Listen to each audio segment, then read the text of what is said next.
இந்த நாளிலே முக்கியமான ஒரு காரியத்தை உங்களோடு கூட நான் பேச போகிறேன். எல்லாரும் கவனிக்கணும், எல்லாரும் கவனிக்கணும். எல்லாரும் பாருங்க, சண்டே கிளாஸ் இருக்குன்னா இப்பயே கூட்டிட்டு போங்க, நடுவில் கூட்டு போகுது இல்லையா? இல்லையா?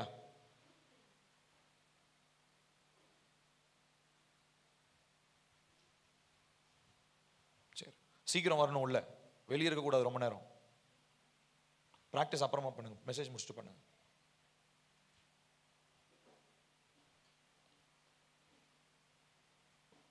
பிராக்டிஸ்னா அப்புறமா பண்ணுங்கம்மா, முடிச்சுட்டு பண்ணலாம். கர்த்தர் நல்லவர். கவனிப்போம். சரி, இந்த நாளில் முக்கியமான ஒரு காரியத்தை உங்களோடு கூட நான் பேச போகிறேன்.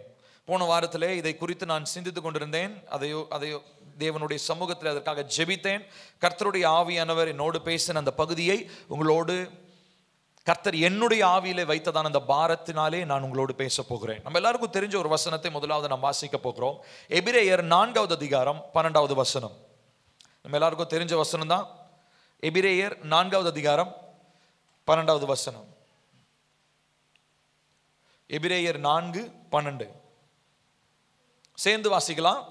தேவனுடைய வார்த்தையானது ஜீவனும் வல்லமையும் உள்ளதாயும் இருபுறமும் கருக்குள்ள எந்த பட்டயத்திலும் கருக்கானதாயும் ஆத்துமாவையும் ஆவியையும் கணுக்களையும் ஊனையும் பிரிக்கத்தக்கதாக உருவ குத்துகிறதாயும் இருதயத்தின் நினைவுகளையும் யோசனைகளையும் வகையறுக்கிறதாயும் இருக்கிறது. கண்களை மூடி ஒரு நிமிஷம் நம்ம ஜெபிக்க போகிறோம். நம்ம ஒப்பு கொடுத்து ஜெபிக்க போகிறோம். ஆவியானவர் நம்மோடு பேசணும். சரிங்களா?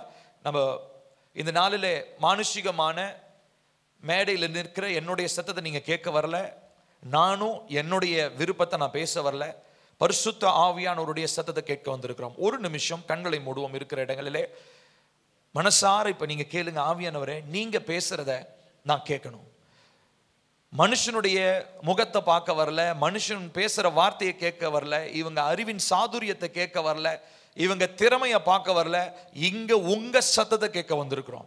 என்னோடு கூட நீர் பேசும். என்னுடைய இருதயத்தில் மறைந்திருக்கிறதை கர்த்தர் வெளிப்படுத்தும். நான் சரி செய்து கொள்ள வேண்டிய காரியங்களிலே கர்த்தர் எனக்கு ஒரு சீர்திருத்துதலை கர்த்தர் கட்டளையிடும்.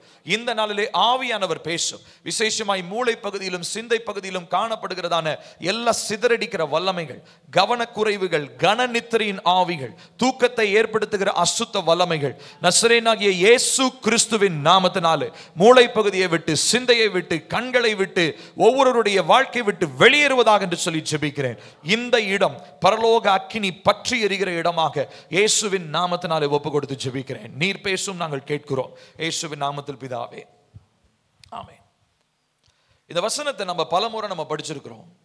கர்த்தருடைய வார்த்தை இருபுறமும் கருக்குள்ள பட்டயம். பட்டயத்தை வைத்து எவ்விதமாகலாம், பட்டயத்தை வச்சு என்னென்னலாம் பண்ணுவாங்கன்னு நம்ம எல்லாருக்குமே தெரியும். அதை பத்தி நான் பேச வேண்டிய அவசியம் இல்லை. ஆனா இந்த நாளிலே நாம் முக்கியமாய் பார்க்க வேண்டிய காரியம் கர்த்தருடைய வார்த்தையிலிருந்து வருகிறதான ஜீவன். இதுல முதலாவது ஆரம்பிக்கும் போதே கர்த்தருடைய வார்த்தை ஜீவனும் வல்லமை உள்ளதாயும் இருக்கிறது. அதுக்கப்புறமா அது ஒரு கருவி, ஒரு சண்டையிடுகிறதான ஒரு கருவிக்கு அந்த வார்த்தை ஒப்பிடப்படுகிறது. கர்த்தருடைய வசனம் நம்ம கையில் இருக்கிறதான பைபிளை நம்ம சும்மா ஜாலியாக தூக்கிட்டு போயிட்டு வந்துட்டு இருக்கிறோம். அதனுடைய மதிப்பு நமக்கு தெரியறதே இல்லை. இஸ்லாமியர்கள் குரானை வந்து பார்த்தீங்கன்னா அவங்க ஒரு பலகை மாதிரி வச்சிருப்பாங்க. இப்படி பார்த்துருக்குறீங்களா? நம்ம முஸ்லீம் ஃப்ரெண்ட்ஸோடைய வீட்டில் பார்த்தீங்கன்னா இப்படி ஓப்பன் பண்ண மாதிரி ஒரு பலகை இருக்கும். அதுக்குள்ளே தான் வைப்பாங்க. சும்மா இஷ்டத்துக்கு அவங்க இஷ்டத்துலாம் தூக்கிட்டு போய் பெட்டில் வச்சு, தலைவானையில் வச்சு, இப்படிலாம் வச்சு படிக்க மாட்டாங்க. அவங்க அதை ஒரு இடத்துல வச்சு தான் படிப்பாங்க. எனக்கு தெரிஞ்சு இந்துக்கள் யாரும் பகவத்கீதை படிக்கிற மாதிரி தெரியல. சரி, அதை விட்டுருவோம். இஸ்லாமியர்கள் வந்து பார்த்தீங்கன்னா அப்படி தான் படிப்பாங்க. ஆனால் நமக்கு கர்த்தருடைய வேதம் நம்ம மொழியில் இருக்கு, நம்ம ஃபோனில் இருக்கு, எல்லாத்துலேயும் வந்துருச்சு. இப்படி நமக்கு ரொம்ப பழக்கப்பட்டதுனால அதன் மேல் இருக்கிறதான அந்த மரியாதையும் கர்த்தருடைய வசனத்தில் இருக்கிறதான அந்த ஜாக்கிரதையும் நாம் இழந்து போன ஒரு மக்களாக நாம் இருக்கிறோம். இது கசப்பான ஒரு உண்மை. திரும்ப சொல்லுகிறேன், இது கசப்பான ஒரு உண்மை. தேவ பிள்ளைகள், ரொம்ப முக்கியமா சர்ச்சுக்கு வர்ற நம்ப, உங்களையும் என்னையும் சேர்த்து சொல்றேன், வசனத்தின் மேல இருக்கிறதான பயபக்தி, கர்த்தருடைய வார்த்தையிலிருந்து வருகிறதான அந்த அந்த அந்த அந்த ஜீவனை மறந்தவர்களாய் அது எப்படி கருவியாக செயல்படுகிறது என்பதை புரியாதவர்களாய் ஏனோதானோ அப்படின்னு சொல்லி பைபிளை தூக்கிக்கிறோம், ஏனோதானோன்னு பிரசங்கத்தை கேட்குறோம், ஏனோதானோன்னு ஜோம் பண்ணுறோம், ஏனோதானோன்னு கிளம்பி வெளியே போயிடுறோம். ஆனால் இந்த ஆண்டு இறுதியிலே கிட்டத்தட்ட ஒரு 1.5-2 மாதமாகவே கர்த்தருடைய ஆவியானவர் நம்ம ஜெபிக்கிறோம். ஆனால் வசனத்தை குறித்து என்னோடு கூட ரொம்ப தெளிவாக, நீ இன்னும் வசனத்தில் வளரணும், நீ இன்னும் தனிப்பட்ட முறையில் அதிகமாக என்னுடைய வார்த்தையை தியானிக்கணும், படிக்கணும்னு சொல்லி ஆவியானவர் என்னோடு கூட இடைப்பட்டு கொண்டே இருக்கிறார். பெருமைக்காக அல்ல, பட் நேரத்தை ஒதுக்கி அதை செய்வதற்கு கர்த்தர் எனக்கு கிருபை தந்திருக்கிறார். இந்த நாளிலே அதே பாரத்தோடு உங்களோட நான் பேச போறேன். அதே ஆவியானவர் உங்களுக்குள்ளேயும் இன்னைக்கு அந்த பாரத்தை கொடுக்க போறார். முதலாவது கவனிப்போம், கர்த்தருடைய வார்த்தை நம்ம கையில் இருக்கிற பைபிள், நம்ம கையில் இருக்கிறதான பைபிள் இருக்கு இல்லைங்களா, இது சாதாரண ஒரு புத்தகம் அல்ல இல்லையா. இது சாதாரணமாக நம்ம கடையில் வாங்குற மாதிரி குங்குமம் குமுதம் ஆனந்த விகடன் மாதிரி இது சாதாரண புத்தகம் இது அல்ல. இது மகத்துவம் உள்ளது. இதை பற்றி ஒரு இன்ட்ரடக்ஷன் தான் இப்போ நம்ம இந்த வசனத்தில் வாசித்தோம். இதை கிட்டத்தட்ட எத்தனை ஆண்டு காலமாக எழுதுனாங்க தெரியுங்களா? கிட்டத்தட்ட 1400 வருடங்களாக வேதாகமம் எழுதப்பட்டது. மோர் தென் அப்ராக்சிமேட்லி, எக்ஸாக்டா சொல்ல முடியாது, தோராயமாக 1400 வருடங்கள் மொத்தமாக பைபிள் எழுதப்பட்டு கொண்டே இருந்தது. 1400 வருஷம் கழிச்சு எழுதியிருந்தாலும் 1400 வருஷத்துல எத்தனை மனிதர்கள் வாழ்ந்திருப்பாங்க? ஆமா தானே? எத்தனை மனிதர்கள் செத்து போயிருப்பாங்க? இவங்க யாருக்குமே தொடர்பே கிடையாது. ஆபிரகாமுக்கும் எலியாவுக்கும் தொடர்பு கிடையாது. இவங்கெல்லாம் ஒருவேளை இஸ்ரவேல்ன்ற சந்ததியில வந்திருக்கலாம். ஆனா அவங்க எல்லாரையும் இணைத்தவர் யாரு தெரியுங்களா? தேவன், தேவனுடைய ஆவியானவர். ரொம்ப முக்கியமா அவங்களை இணைச்சது அவங்களுக்கு ஆபிரகாம் கிட்ட கர்த்தர் கொடுத்ததான ஒரு வாக்குத்தத்தம். இப்ப இதை வச்சு 1400 வருஷ கேப்ல எத்தனையோ மனிதர்கள் வந்தாங்க. அடுத்ததா கவனிக்கணும், இது வெறும் மனிதர்கள் மாத்திரம் இல்ல, ஒவ்வொருத்தரும் ஒவ்வொரு சூழ்நிலையில் இருந்தாங்க. ஒரு சிலர் ராஜாக்களாக அரண்மனையில் உட்கார்ந்து எழுதினார்கள், ஒரு சிலர் குகைகளிலே உட்கார்ந்து எழுதினார்கள், ஒரு சிலர் வனாந்திரத்தில் உட்கார்ந்து இதை எழுதினார்கள், ஒரு சிலர் சிறைச்சாலையில் உட்கார்ந்து இதை எழுதினார்கள், ஒரு சிலர் தீவுக்கு கடத்தப்பட்டு யாருமே இல்லாத ஒரு ஊர்ல உட்கார்ந்து தன்னந்தனியா உட்கார்ந்து யோவான் எழுதுகிறார். இவங்க எல்லாரும் ஏன் இவங்க மெனக்கெட்டு இதை எழுதணும்? ஏன் இதை ஆவியானவர் இதை இயக்கினார்? ஏன் ஆவியானவர் இப்படிப்பட்ட ஒரு ஒற்றுமையை கொடுத்தார்? இந்த 1400 வருடங்களுக்கு மேலாக இணைக்கப்பட்டு எழுதப்பட்டு பல சூழ்நிலைகளிலே மனிதர்களாலே, தேவ ஆவியானவரால் நிரப்பப்பட்ட மனிதர்களாலே கர்த்தர் ஏன் இந்த விசேஷித்த வசனத்தை உங்களுக்கு கொடுக்கணும் அப்படின்னா, நம்ம இப்ப வாசிச்ச அந்த வசனம், இதிலே ஜீவன் உண்டு. ஹல்லேலூயா. இந்த மாறாத ஜீவனை அழிந்து போகக்கூடிய ஆத்துமா உடையதான மனுஷன் பெற்றடையணும் அப்படின்னா அதற்கு கர்த்தருடைய வசனம் தவிர வேற ஒரு ஆயுதம் ஒன்றுமே கிடையாது. ஹல்லேலூயா. கர்த்தருடைய வசனம் இல்லாம ஆவியானவர் தனித்து செயல்பட முடியாது. ஆவியானவர் இல்லாம கர்த்தருடைய வசனத்தை நீங்க தனித்து படிச்சீங்கனாலும் அது புரியவும் புரியாது. நான் திரும்ப சொல்றேன், வசனம் இல்லாம ஆவியானவர் இல்லை, ஆவியானவர் இல்லாம வசனம் இல்லை. இருவருமே இணைந்து என்ன பண்றாங்க? வசனமும் இருக்குது, ஆவியானவரும் இருக்கிறாரு. இணைந்து என்ன பண்றாங்கன்னா, முதலாவது மரித்து போன, பாவத்தில் மரித்து போன ஒரு மனுஷனுக்கு ஜீவனை ஏற்படுத்துகிறார்கள். அடுத்ததா பார்க்கிறோம், ஜீவன் வல்லமையும் உள்ளதாயும் இருபுறமும் கருக்குள்ள எந்த பட்டயத்திலும் கருக்கானதாயும். ஜீவனை பற்றி பேசுகிறவர் அடுத்து சொல்லுகிறார் ஒரு ஆயுதம். என்ன ஆயுதங்க? பட்டயம். இருபுறமும் கருக்குள்ள பட்டயம். இருபுறமும் கருக்குள்ள பட்டயம் என்று சொல்லும் பொழுது நான் ஏற்கனவே உங்களுக்கு சொல்லியிருக்கிறேன், நம்ம சாதாரணமான ஒரு கத்தி மாத்திரம், நம்ம யுத்தத்தில் பயன்படுத்துகிற பட்டயம் இருக்கு இல்லைங்களா, வீச்சருவாள்னு சொல்லுவோம், 2 சைடுமே இருக்கும். அந்த மாதிரி கிடையாது. ரோமர்கள் பயன்படுத்தின பட்டயம் என்பது சிலம்பு குச்சி மாதிரி இருக்கும். நம்ம ஊர்ல சிலம்பு சுத்துவாங்க இல்லைங்களா, சிலம்பு குச்சி எங்க பிடிப்போம்? ஓரத்தில் பிடிப்போமா, நடுவில் பிடிப்போமா? எங்கெங்க பிடிப்பீங்க? நடுவில் தான் பிடிப்போம். இப்போ இந்த ரோமர்கள் பயன்படுத்தினதான அந்த பட்டயம் கைப்பிடி நடுவில் இருக்கும். அதற்கு 2 சைடுலையுமே கத்தியினுடைய முனை இருக்கும். புரியுதுங்களா உங்களுக்கு? அவர்கள் எப்படி வேண்டுமானாலும் அந்த பட்டயத்தை பயன்படுத்த, ஒருவேளை ஜாக்கிரதையா பயன்படுத்தலைன்னா இப்படி குத்தும் போது அவங்க வயிற்றையும் சேர்த்து குத்திரும். அதனாலதான் அது இருபுறமும் கருக்குள்ள பட்டயம். அதனுடைய எக்ஸாக்டான இமேஜ் எனக்கு கிடைக்கல, நான் தேடினேன் கூகுள்ல, அதனுடைய கிராபிக்ஸ் தான் இருக்குது, பட் அதனுடைய எக்ஸாக்ட் இமேஜ் எனக்கு கிடைக்கல. சரி, போகட்டும். இப்போ இங்க ஒரு ஆயுதத்தை பற்றி பார்க்கிறோம். இருபுறமும் கருக்குள்ள எந்த பட்டயத்திலும் கருக்கானதாயும். அடுத்ததா பாருங்க, அந்த பட்டயம் என்ன பண்ணுதுங்களா, வாசிப்போம். ஆத்துமாவையும், சத்தமா வாசிங்களேன், ஆத்துமாவையும் ஆவியையும் கணுக்களையும் ஊனையும் பிரிக்கத்தக்கதாக உருவ குத்துகிறது. போது ஏங்க, இது என்னை குத்துதுன்னு தெரிஞ்சு நான் எதுக்குங்க வாசிக்கணும்? அது என்ன பண்ணுது? உங்களை குத்துதான். எதுக்கு அது குத்துது?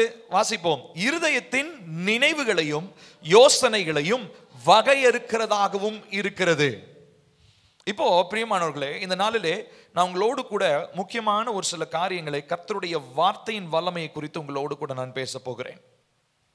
இந்த நாட்களிலே இவ்விதமாய் கர்த்தருடைய வார்த்தை என்பது ஜீவனை உண்டாக்குவது மாத்திரமல்ல, நம்மை சுத்திகரிக்கிறதாகவும் இருக்கிறது. ஆண்டவராகிய இயேசு கிறிஸ்து அவர் இந்த பூமியில் இருந்த நாட்களிலே, யோவான் 17வது அதிகாரத்தில் வாசிக்க வேண்டாம், அதில் அவர் ஜெபிக்கிறார். பிரதான ஆசாரியனுடைய ஜெபம் என்று சொல்லப்படுகிறது. அதில் அவர் நிறைய காரியங்களை சீஷர்களுக்காக, நமக்காக, உங்களுக்காக, நம்ம எல்லாருக்காகவும் ஜெபிச்சிருப்பார். அதில் அவர் சொல்வாரு, என்னுடைய வார்த்தையினாலே இவங்களை, இந்த வார்த்தையை இவங்க கிட்ட பேசியிருக்கிறேன், நான் பேசின வார்த்தையே அவங்கள சுத்திகரிக்கிறது என்று சொல்லி ஒரு வார்த்தையை அவர் பயன்படுத்தியிருப்பார். அந்த வார்த்தை அவங்கள சுத்திகரிக்கிறது. எந்த வார்த்தை? இயேசு கிறிஸ்து பேசின வார்த்தை மனிதனை சுத்திகரிக்கிறதாக இருக்கிறது. இப்போ இந்த பேசப்பட்ட தேவனுடைய வார்த்தை, எழுதப்பட்ட தேவனுடைய வார்த்தை, நம்முடைய கரங்களில் இருக்கிற தேவனுடைய வார்த்தை நம்மை ஜீவன் கொடுப்பது மாத்திரமல்ல, நம்மை பரிசுத்தப்படுத்தி தேவனுக்கு உகந்தவர்களாக நம்மை தகுதிப்படுத்துகிறதாகவும் இருக்கிறது. இப்ப நல்லா கவனிக்கணும். கர்த்தருடைய வசனத்தை ஒரு தேவ பிள்ளையினுடைய வாழ்க்கையிலிருந்து நீங்க தூக்கி போட்டுட்டீங்கன்னா அவன் செத்து போயிடுவான், அவனால வாழ முடியாது. இப்படிப்பட்ட ஒரு பிணைப்பு தான் தேவனுடைய பிள்ளைக்கு இருக்கணும். கர்த்தருடைய வசனம் இல்லைன்னா தேவனுடைய பிள்ளை என்ன ஆயிடுவான்? செத்து போயிடுவான். ஏன்னா அதுதான் அவனுக்கு என்னதுங்க? ஜீவனாக இருக்கிறது. இப்படிப்பட்ட ஒரு பிணைப்பு உங்களிடத்துல இருக்கிறதா? கர்த்தருடைய வார்த்தைக்கும் உங்களுக்கும் இப்படிப்பட்ட ஒரு இணைப்பு இருக்கிறதா அப்படின்ற ஒரு கேள்வியை உங்களுக்கு முன்னாடி நான் வைக்க விரும்புகிறேன். இப்போ கர்த்தருடைய வார்த்தையிலிருந்து ஜீவன், வல்லமை புறப்பட்டு வருகிறதாக இருக்கிறது. இப்போ இந்த ஜீவன் அப்படின்னு சொல்லும் போது இது எப்படிப்பட்ட ஜீவன்? லைஃப் அப்படின்னு போட்டிருக்கு. இது இன்னொரு தெளிவான ஒரு வார்த்தை சொல்லணும்னா ஆத்தென்டிக் லைஃப்னு சொல்லலாம். ஆத்தென்டிக்ன்ற வார்த்தை ஒருவேளை நீங்க கேள்விப்படாம இருக்கலாம், ஒரு சிலர் கேள்விப்பட்டோம். ஆத்தென்டிக்னா என்னன்னா, இப்போ அதை வந்து எங்க பயன்படுத்துவாங்கன்னா சுவையில் பயன்படுத்துவாங்க. இப்போ உதாரணத்திற்கு இப்போ வட இந்தியாவுக்கும் தென் இந்தியாவுக்கும் பார்த்தீங்கன்னா உணவு வகையில் நிறைய மாறுபடும். கரெக்டுங்களா? இப்போ வட இந்தியக்காரங்க நம்ம தென்னிந்தியாவுக்கு வராங்கன்னு வச்சுக்கோங்களேன், அவங்க நம்ம ஊர் சாப்பாடெலாம் சாப்பிடுவாங்க, அதெல்லாம் ஓகே. ஆனால் அவங்களுக்கு அவங்க ஊர் சாப்பாடை சாப்பிட்ணுன்னு அவங்களுக்கு ஆசை வரும். அப்போ என்ன பண்ணுவாங்கன்னா, அவங்க ஊரில் அந்த ரொட்டி, சப்பாத்தி அந்த மாதிரி ஐட்டம் சாப்பிட்ற மாதிரி ஒரு கடைக்கு தேடி போவாங்க. சேலத்தில் ஒரு கடைக்கு ஒரு சகோதரர் என்னை கூட்டிகிட்டு போனார். அந்த கடைக்கு பேர் வந்து பார்த்தீங்கன்னா வணக்கம் பஞ்சாப். வணக்கம் பஞ்சாப். இப்போ அங்கே போட்டிருந்தாங்க அத்தன்டிக் பஞ்சாபி சுவை. அப்படின்னா என்ன அர்த்தம்னா, பஞ்சாபில் சுவை எப்படி இருக்கிறதோ அதே மாதிரி கொஞ்சம் கூட மாறாம அதே சுவையை நான் இங்கு தருகிறேன் அப்படின்றதுதான் அவங்களுடைய வாக்குறுதி. அந்த ஹோட்டல் பேரு கீழே போட்டிருந்தோம், வணக்கம் பஞ்சாப், அத்தன்டிக் பஞ்சாபி சுவை. இப்போ அத்தன்டிக்னா புரியுதுங்களா? அங்க இருக்கிறது கொஞ்சம் கூட மாற்றமே இல்லாம இங்க வர்றது. இப்போ இதே தான் இந்த ஜீவனுக்கு நாம் பயன்படுத்துகிறோம். ஆத்தென்டிக் லைஃப் அப்படின்னா என்ன அர்த்தம்னா, இயேசு கிறிஸ்து இந்த பூமியில் இருக்கும் போது ஒரு வாழ்ந்தார் இல்லையா, ஒரு வாழ்க்கை. அந்த வாழ்க்கைய அச்சசல் அப்படியே உங்களுக்கு அத்தன்டிக்கா, சுவை மாறாம, அதனுடைய நிலைப்பாடு மாறாம அப்படியே உங்களுக்கு கொடுப்பது என்ன அப்படின்னா கர்த்தருடைய வார்த்தை, தேவனுடைய வசனம். இது நமக்குள்ள என்ன பண்ணுதுங்களா, இயேசு கிறிஸ்து வாழ்ந்ததான வாழ்க்கையினுடைய அச்சசல், அந்த போட்டோ காப்பி, அந்த ஜெராக்ஸை அப்படியே நமக்கு கொடுக்குது. அதுல எந்த விதமான மாற்றமும் இல்லை, கரெக்ஷன்லாம் கிடையாது. அது இருக்கிற மாதிரி அப்படியே நம்மளால வாழ முடியும். எப்போ? கர்த்தருடைய வசனத்தை ஒரு மனிதன் தன்னுடைய இருதயத்திற்குள்ளாக ஏற்றுக்கொள்ளும் பொழுது. இப்போ கர்த்தருடைய வசனத்தினுடைய ஆழங்களை குறித்து இந்த நாளில் நாம் பார்க்க போகிறோம். அதை குறித்து நான் உங்களோட நான் பேச போகிறேன். என்னுடைய செய்தி மிகவும் சுருக்கமாக இருக்க போகுது. ஆனால் நான் ரொம்ப முக்கியமான ஒரு விஷயத்தை பேசுறதுனால ரொம்ப கவனமா நீங்க கேட்கணும். வாசிப்போம் 2 தீமோத்தேயு 3வது அதிகாரம் 16 17 வசனங்கள்.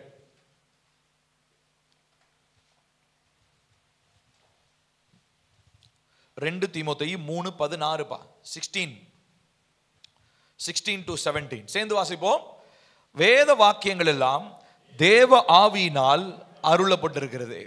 தேவனுடைய மனுஷன் தேறினவனாகவும் எந்த நற்கிரியும் செய்ய தகுதியுள்ளவனாகவும் இருக்கும்படியாக அவைகள் உபதேசத்திற்கும் கடிந்து கொள்ளுதலுக்கும் சீர்திருத்துதலுக்கும் நீதியை படிப்பிக்குதலுக்கும் பிரயோஜனம் உள்ளவைகளாய் இருக்கிறது. கவனிக்கணும். இதுக்கு முந்தின வசனத்தில் நாம் வாசிக்கிறோம், வேத வாக்கியங்கள் எல்லாம் தேவ ஆவியினால் அருளப்பட்டிருக்கிறது. தேவ ஆவியினால் அருளப்பட்டிருக்கிறதுனுடைய எக்ஸாக்டான ஒரு விளக்கம் என்ன அப்படின்னா, ஆவியானவர் இப்போ மோசே வந்து அந்த 5 ஆகம மேலே எழுதும் போது அவர் உட்கார்றாருன்னு வச்சுப்போமே, தோல் சுருள் எடுத்து அவர் உட்காந்து எதுலையோ தோல் சுருளோ பேப்பரோ, அந்த காலத்தில் என்ன இருந்ததோ அது சும்மா ஒரு எக்ஸாம்பிள் சொல்றேன், கொஞ்சம் யோசனை பண்ணி பாருங்க. அவர் உட்காரும் பொழுது ஆவியானவர் என்ன தெரியுங்களா பண்றாரு, மோசே மூலமாக வரப்போகிற அடுத்த சந்ததி தெரிய வேண்டிய ஜீவனுள்ள வார்த்தைகளை ஆவியானவர் என்ன பண்றாருன்னா ஊதுகிறார். அதாவது அந்த பேஜஸ் அவர் எழுதுகிற அந்த பக்கம், அது தோல் சுருள் எழுதினாலோ கல்வெட்டில் எழுதினாலோ எதுலையோ எழுதினார். அவர் எழுதும் போது அதுல அந்த இன்ஸ்பிரேஷன் சொல்றோம், அதாவது அந்த அந்த உந்துதல் எந்த நிறைவினால. இப்போ உதாரணத்திற்கு நான் வந்து ஒரு இப்போ தம்பிக்கு நான் ஜேம்ஸுக்கு வந்து நான் தூர இடத்துல இருக்கிறேன், நான் ஒரு 10 வருஷம் கழிச்சு அவனுக்கு லெட்டர் போடுறேன்னா எப்படி எழுதுவேன்? நான் 10 வருஷம் பார்க்க முடியாத ஒரு ஏக்கத்தில் நான் எழுதுனேன், எப்படிங்க எழுதுவேன் சொல்லுங்களேன்? ரொம்ப ரொம்ப மனசார நான் எழுதுவேன், மனசை உடைச்சி எழுதுவேன். நம்ம முதல்ல அப்படி இருந்தோமேடா இப்படி இருந்தோமேடா, 10 வருஷத்துக்கு முன்னாடி நம்ம எங்கெல்லாம் போனோம், பார்த்து அன்னைக்கு வந்த ஹோட்டல் போய் நம்ம சாப்பிட்டோம் இல்லை, இதெல்லாம் நான் நினைச்சு பார்ப்பேன். இப்போ நல்லா கவனிக்கணும், அந்த டைம்ல அந்த லெட்டர் எழுதும் போது என்னை யாராவது டிஸ்டர்ப் பண்ணாங்கன்னா எனக்கு எப்படி இருக்கும்? போப்பா 10 வருஷம் கழிச்சு திரும்ப ஒருத்தனோடு கூட நான் பேசுறேன், ஒருத்தனோடு கூட நான் இப்போ நான் லெட்டர் போடுறேன். அப்போ நான் என்ன பண்ணுவேன், முழு கவனத்தோட நான் என்ன பண்ணுவேன், நான் சொல்ல வேண்டிய காரியங்களை நான் எழுதுவேன். இப்போ இதே மாதிரி தான் இழந்து போன உறவை வசனத்தின் மூலமா மீட்டெடுக்க விரும்புறாரு. இப்ப முதல்ல இஸ்ரவேல் கோத்திரத்திலேயே முதல்ல எழுத படிக்க தெரிஞ்ச மனுஷன் யாரு?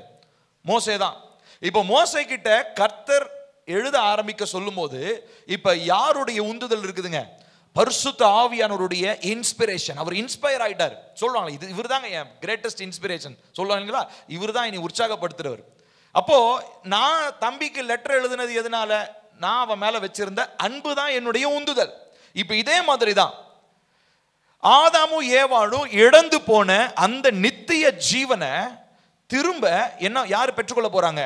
ஆபிரகாமுடைய சந்ததி மக்கள் பெற்றுக்கொள்ள போறாங்க. இதுதான் தேவனுடைய இருதயத்தினுடைய பாரம். இப்ப அவர் என்ன பண்றாருன்னா பரிசுத்த ஆவியானவர் மூலமா அந்த இன்ஸ்பிரேஷன் அப்படியே கொடுக்குறாரு. மோசே சொல்லுப்பா, பொண்டாட்டி கதையை கேட்டுட்டு பிள்ளைங்க கதையெல்லாம் கேட்டுட்டு இப்படிலாம் எழுதல. இந்த 40 கிட்டத்தட்ட மோர் தென் 40 சொல்ல முடியாது, மோர் தென் 40க்கும் மேற்பட்ட ஆசிரியர்கள் இந்த புத்தகத்தை எழுதியிருக்காங்க. 1400 வருடங்களுக்கு மேலாக எழுதப்பட்டதுன்னு சொன்னேன். இத்தனை பேருமே இந்த வசனத்தை எழுதும் போது ரொம்ப ரொம்ப ஜாக்கிரதையா, ரொம்ப பயபக்தியோட, ஆவியானவருடைய நிறைவினாலே. ஒரு சிலருக்கெல்லாம் வந்து தெரிஞ்சிருக்காது, அடுத்த சந்ததி படிக்க போறாங்கன்னு தெரியாது. இப்ப எசேக்கியேல் ஏசாயாலாம் கூட ஓகே, எசேக்கியேலுடைய தீர்க்க தரிசனங்கள்லாம் படிக்கும் போது நமக்கு கொஞ்சம் ஒரு மாதிரி இருக்கும், என்னடா ஒண்ணுமே புரியலையே அப்படின்ற மாதிரிலாம் இருக்கும். ஒரு சில நேரங்கள்லாம் வந்து எதற்காக எழுத சொல்றாருன்னே தெரியாது. ஆனா அதெல்லாம் வார்த்தைக்கு கீழ்ப்படிஞ்சு அவங்க எழுதுனாங்க. இன்றைக்கு அதை கர்த்தருடைய பரிசுத்த வார்த்தையாக நாம் படித்து கொண்டிருக்கிறோம். காரணம் என்ன தெரியுங்களா? அன்றைக்கு அவர்களை எழுத வைத்தவர் கர்த்தருடைய ஆவியானவர். இப்ப நல்லா கவனிக்கணும், வேத வாக்கியங்கள் எல்லாம் தேவ ஆவியினால் அருளப்பட்டிருக்கிறது. சோ யாருமே மனுஷனா போர் அடிக்குது, கொஞ்ச நேரம் உட்காந்து ஒரு கதையை கட்டுக்கதை எழுதி வைப்போம், வர்ற சந்ததி உட்காந்து படிச்சுக்கிட்டு இருக்கட்டும் அப்படின்லாம் மோசே கதை எழுதல. அவங்களுக்கு வேலை பொழப்பு இல்லையா? அவங்களுக்கு உட்காந்து கதை எழுதுறது தான் அவங்களுக்கு வேலையா? இல்ல. அவர் நாவல் எழுதுற மாதிரி உட்காந்து எழுதல. அவரு பொழுதுபோக்குக்காக ஒருத்தரும் வேதாகமத்தை எழுதல. 40 ஆசிரியர்களும், 40க்கும் மேற்பட்ட ஆசிரியர்களும் தங்களுடைய கஷ்டத்துல, வேதனையில, தங்களுடைய அனுபவத்துல ஆவியானுடைய உந்துதலின்படி அவர்கள் எழுதுகிறார்கள். பாருங்க, எதற்காக எழுதுறாங்களா? தேவனுடைய மனுஷன் தேறினவனாக எந்த நற்கிரியும் செய்ய தகுதியுள்ளவனாக இருக்கும்படியாக அவைகள் உபதேசத்துக்கும், கடிந்து கொள்ளுதலுக்கும், சீர்திருத்துதலுக்கும், நீதியை படிப்பிக்குதலுக்கும் பிரயோஜனம் உள்ளவைகளாக இருக்கிறது. இப்ப பாருங்க, இன்டென்ஷன் என்ன? பைபிளோட இன்டென்ஷன் எதுக்குங்க பைபிள் படிக்கிறீங்க? மெனக்கட்டு பைபிளை எதுக்கு தூக்கிட்டு வரீங்க? எதுக்கு பைபிள் படிக்கணும்? ஃபர்ஸ்ட் வெறுமனே ஜீவன் எபிரேயர் 4:12 மாத்திரம் நீங்க அதை கன்க்ளூட் பண்ணிடாதீங்க. அது மாத்திரம் முழுமை அல்ல, அது வெறுமனே ஆரம்பம். இழந்து போன ஆதாம் ஏவாளுடைய உறவை எப்படியாவது மனுஷன் பெற்றுக்கொள்ளணுன்றதுக்காக கர்த்தர் ஏற்படுத்தின ஒரு ரெஸ்டோரேஷன் ப்ராசஸ். குமாரன் மூலமா அது கம்ப்ளீஷன் ஆச்சு. ஆனா எங்க ஆரம்பிச்சது? அது Bible, written word of God, எழுதப்பட்ட கர்த்தருடைய வார்த்தையிலிருந்து அது ஆரம்பித்தது. அங்கிருந்து ஆரம்பிச்சது, அப்படியே பல ஆண்டுகளாக அது நடந்தது. பாருங்க, தேவனுடைய மனுஷன் தேறினவனாக நற்கிரியை செய்ய தகுதியுள்ளவனாக இருக்கும்படி. So which means தேவ மனுஷன் சொல்லும் போது இதுல ஒரு அர்த்தம் புரிகிறது. இது உலகத்தாருக்காக எழுதப்பட்டது அல்ல. நல்லா கவனிக்கணும், உலகத்தாருக்கு எழுதப்பட்டது அல்ல. அப்ப உலகத்தான் இந்த வசனத்தை புரிந்து கொள்ள முடியாது, அவன் படிக்க வேண்டிய அவசியமும் இல்லை. அப்படின்னா என்ன அர்த்தம்? நீங்க அப்படியே ஆப்போசிட் புரிஞ்சுக்கணும். தேவ மனுஷனா இருந்தா கண்டிப்பா அவன் வசனத்தை படிக்கணும், கேட்கணும், அதன்படி வாழணும். பாருங்க, அடுத்து பாருங்க, 4 காரியங்களை சொல்றாரு. உபதேசமா, கடிந்து கொள்ளுதலாம், சீர்திருத்துதலாம், நீதியை படிப்பிக்குதல். இது 4மே வாழ்க்கையினுடைய, ஆவிக்குரிய வாழ்க்கையின் வளர்ச்சிக்கு 4 முக்கியமான தூண்கள். முதலாவது உபதேசம். உபதேசம்னா என்னதுங்க? உபதேசம் என்னதான் உபதேசம் பண்ணிட்டு இருக்கிறான்னு வாங்க, இந்த வார்த்தை. அதாவது முக்கியமான கருத்தை போதிப்பது, முக்கியமான கருத்தை போதிப்பது. இப்ப கிறிஸ்தவ வாழ்க்கை அப்படின்னா ஆன்மாவை சம்பந்தப்பட்டது. இயேசு கிறிஸ்து பூமிக்கு வந்தார், மனித அவதாரம் எடுத்தார், குரங்கிலிருந்து மனுஷன் வந்தான் அப்படின்றது சார்ல்ஸ் டார்வின் உருவாக்கினதான உபதேசம். ஆனால் தேவன் தன்னுடைய சாயலாக மனிதனை உருவாக்கினார் என்பது பரிசுத்த ஆவியானவர் கொடுக்கிற உபதேசம். எங்க கொடுத்தாரு? வசனத்துல அவர் கொடுத்தார். புரியுதுங்களா? உபதேசம் என்னன்னா வாழ்க்கை முறை, வாழ்க்கைக்கு தேவையான அடிப்படையான காரியங்கள். உதாரணத்துக்கு பரிசுத்த ஆவியானவர்னா யாரு? அது உபதேசம். தேவ தூதர்கள் யாரு? அது ஒரு உபதேசம். இயேசு கிறிஸ்து யாரு? அது ஒரு உபதேசம். இயேசு கிறிஸ்துவனுடைய வருகை எப்போ இருக்கும்? அது ஒரு உபதேசம். சோ இப்படி தேவனை குறித்து நாம் அறிந்து கொள்வது அடிப்படையா இருக்கிறது எல்லாமே பேர் என்னதுங்க? உபதேசம். புரியுதுங்களா? ஏதோ ஒன்றை குறித்து கற்றுக்கொள்வதற்கு தேவையான ஒரு வார்த்தை, அதுதான் உபதேசம். முதலாவது. சோ பைபிள்ல அதெல்லாம் நம்ம படிக்கிறோம். அடுத்தது என்னதுங்க? சத்தமா சொல்லுங்க, என்ன வார்த்தை?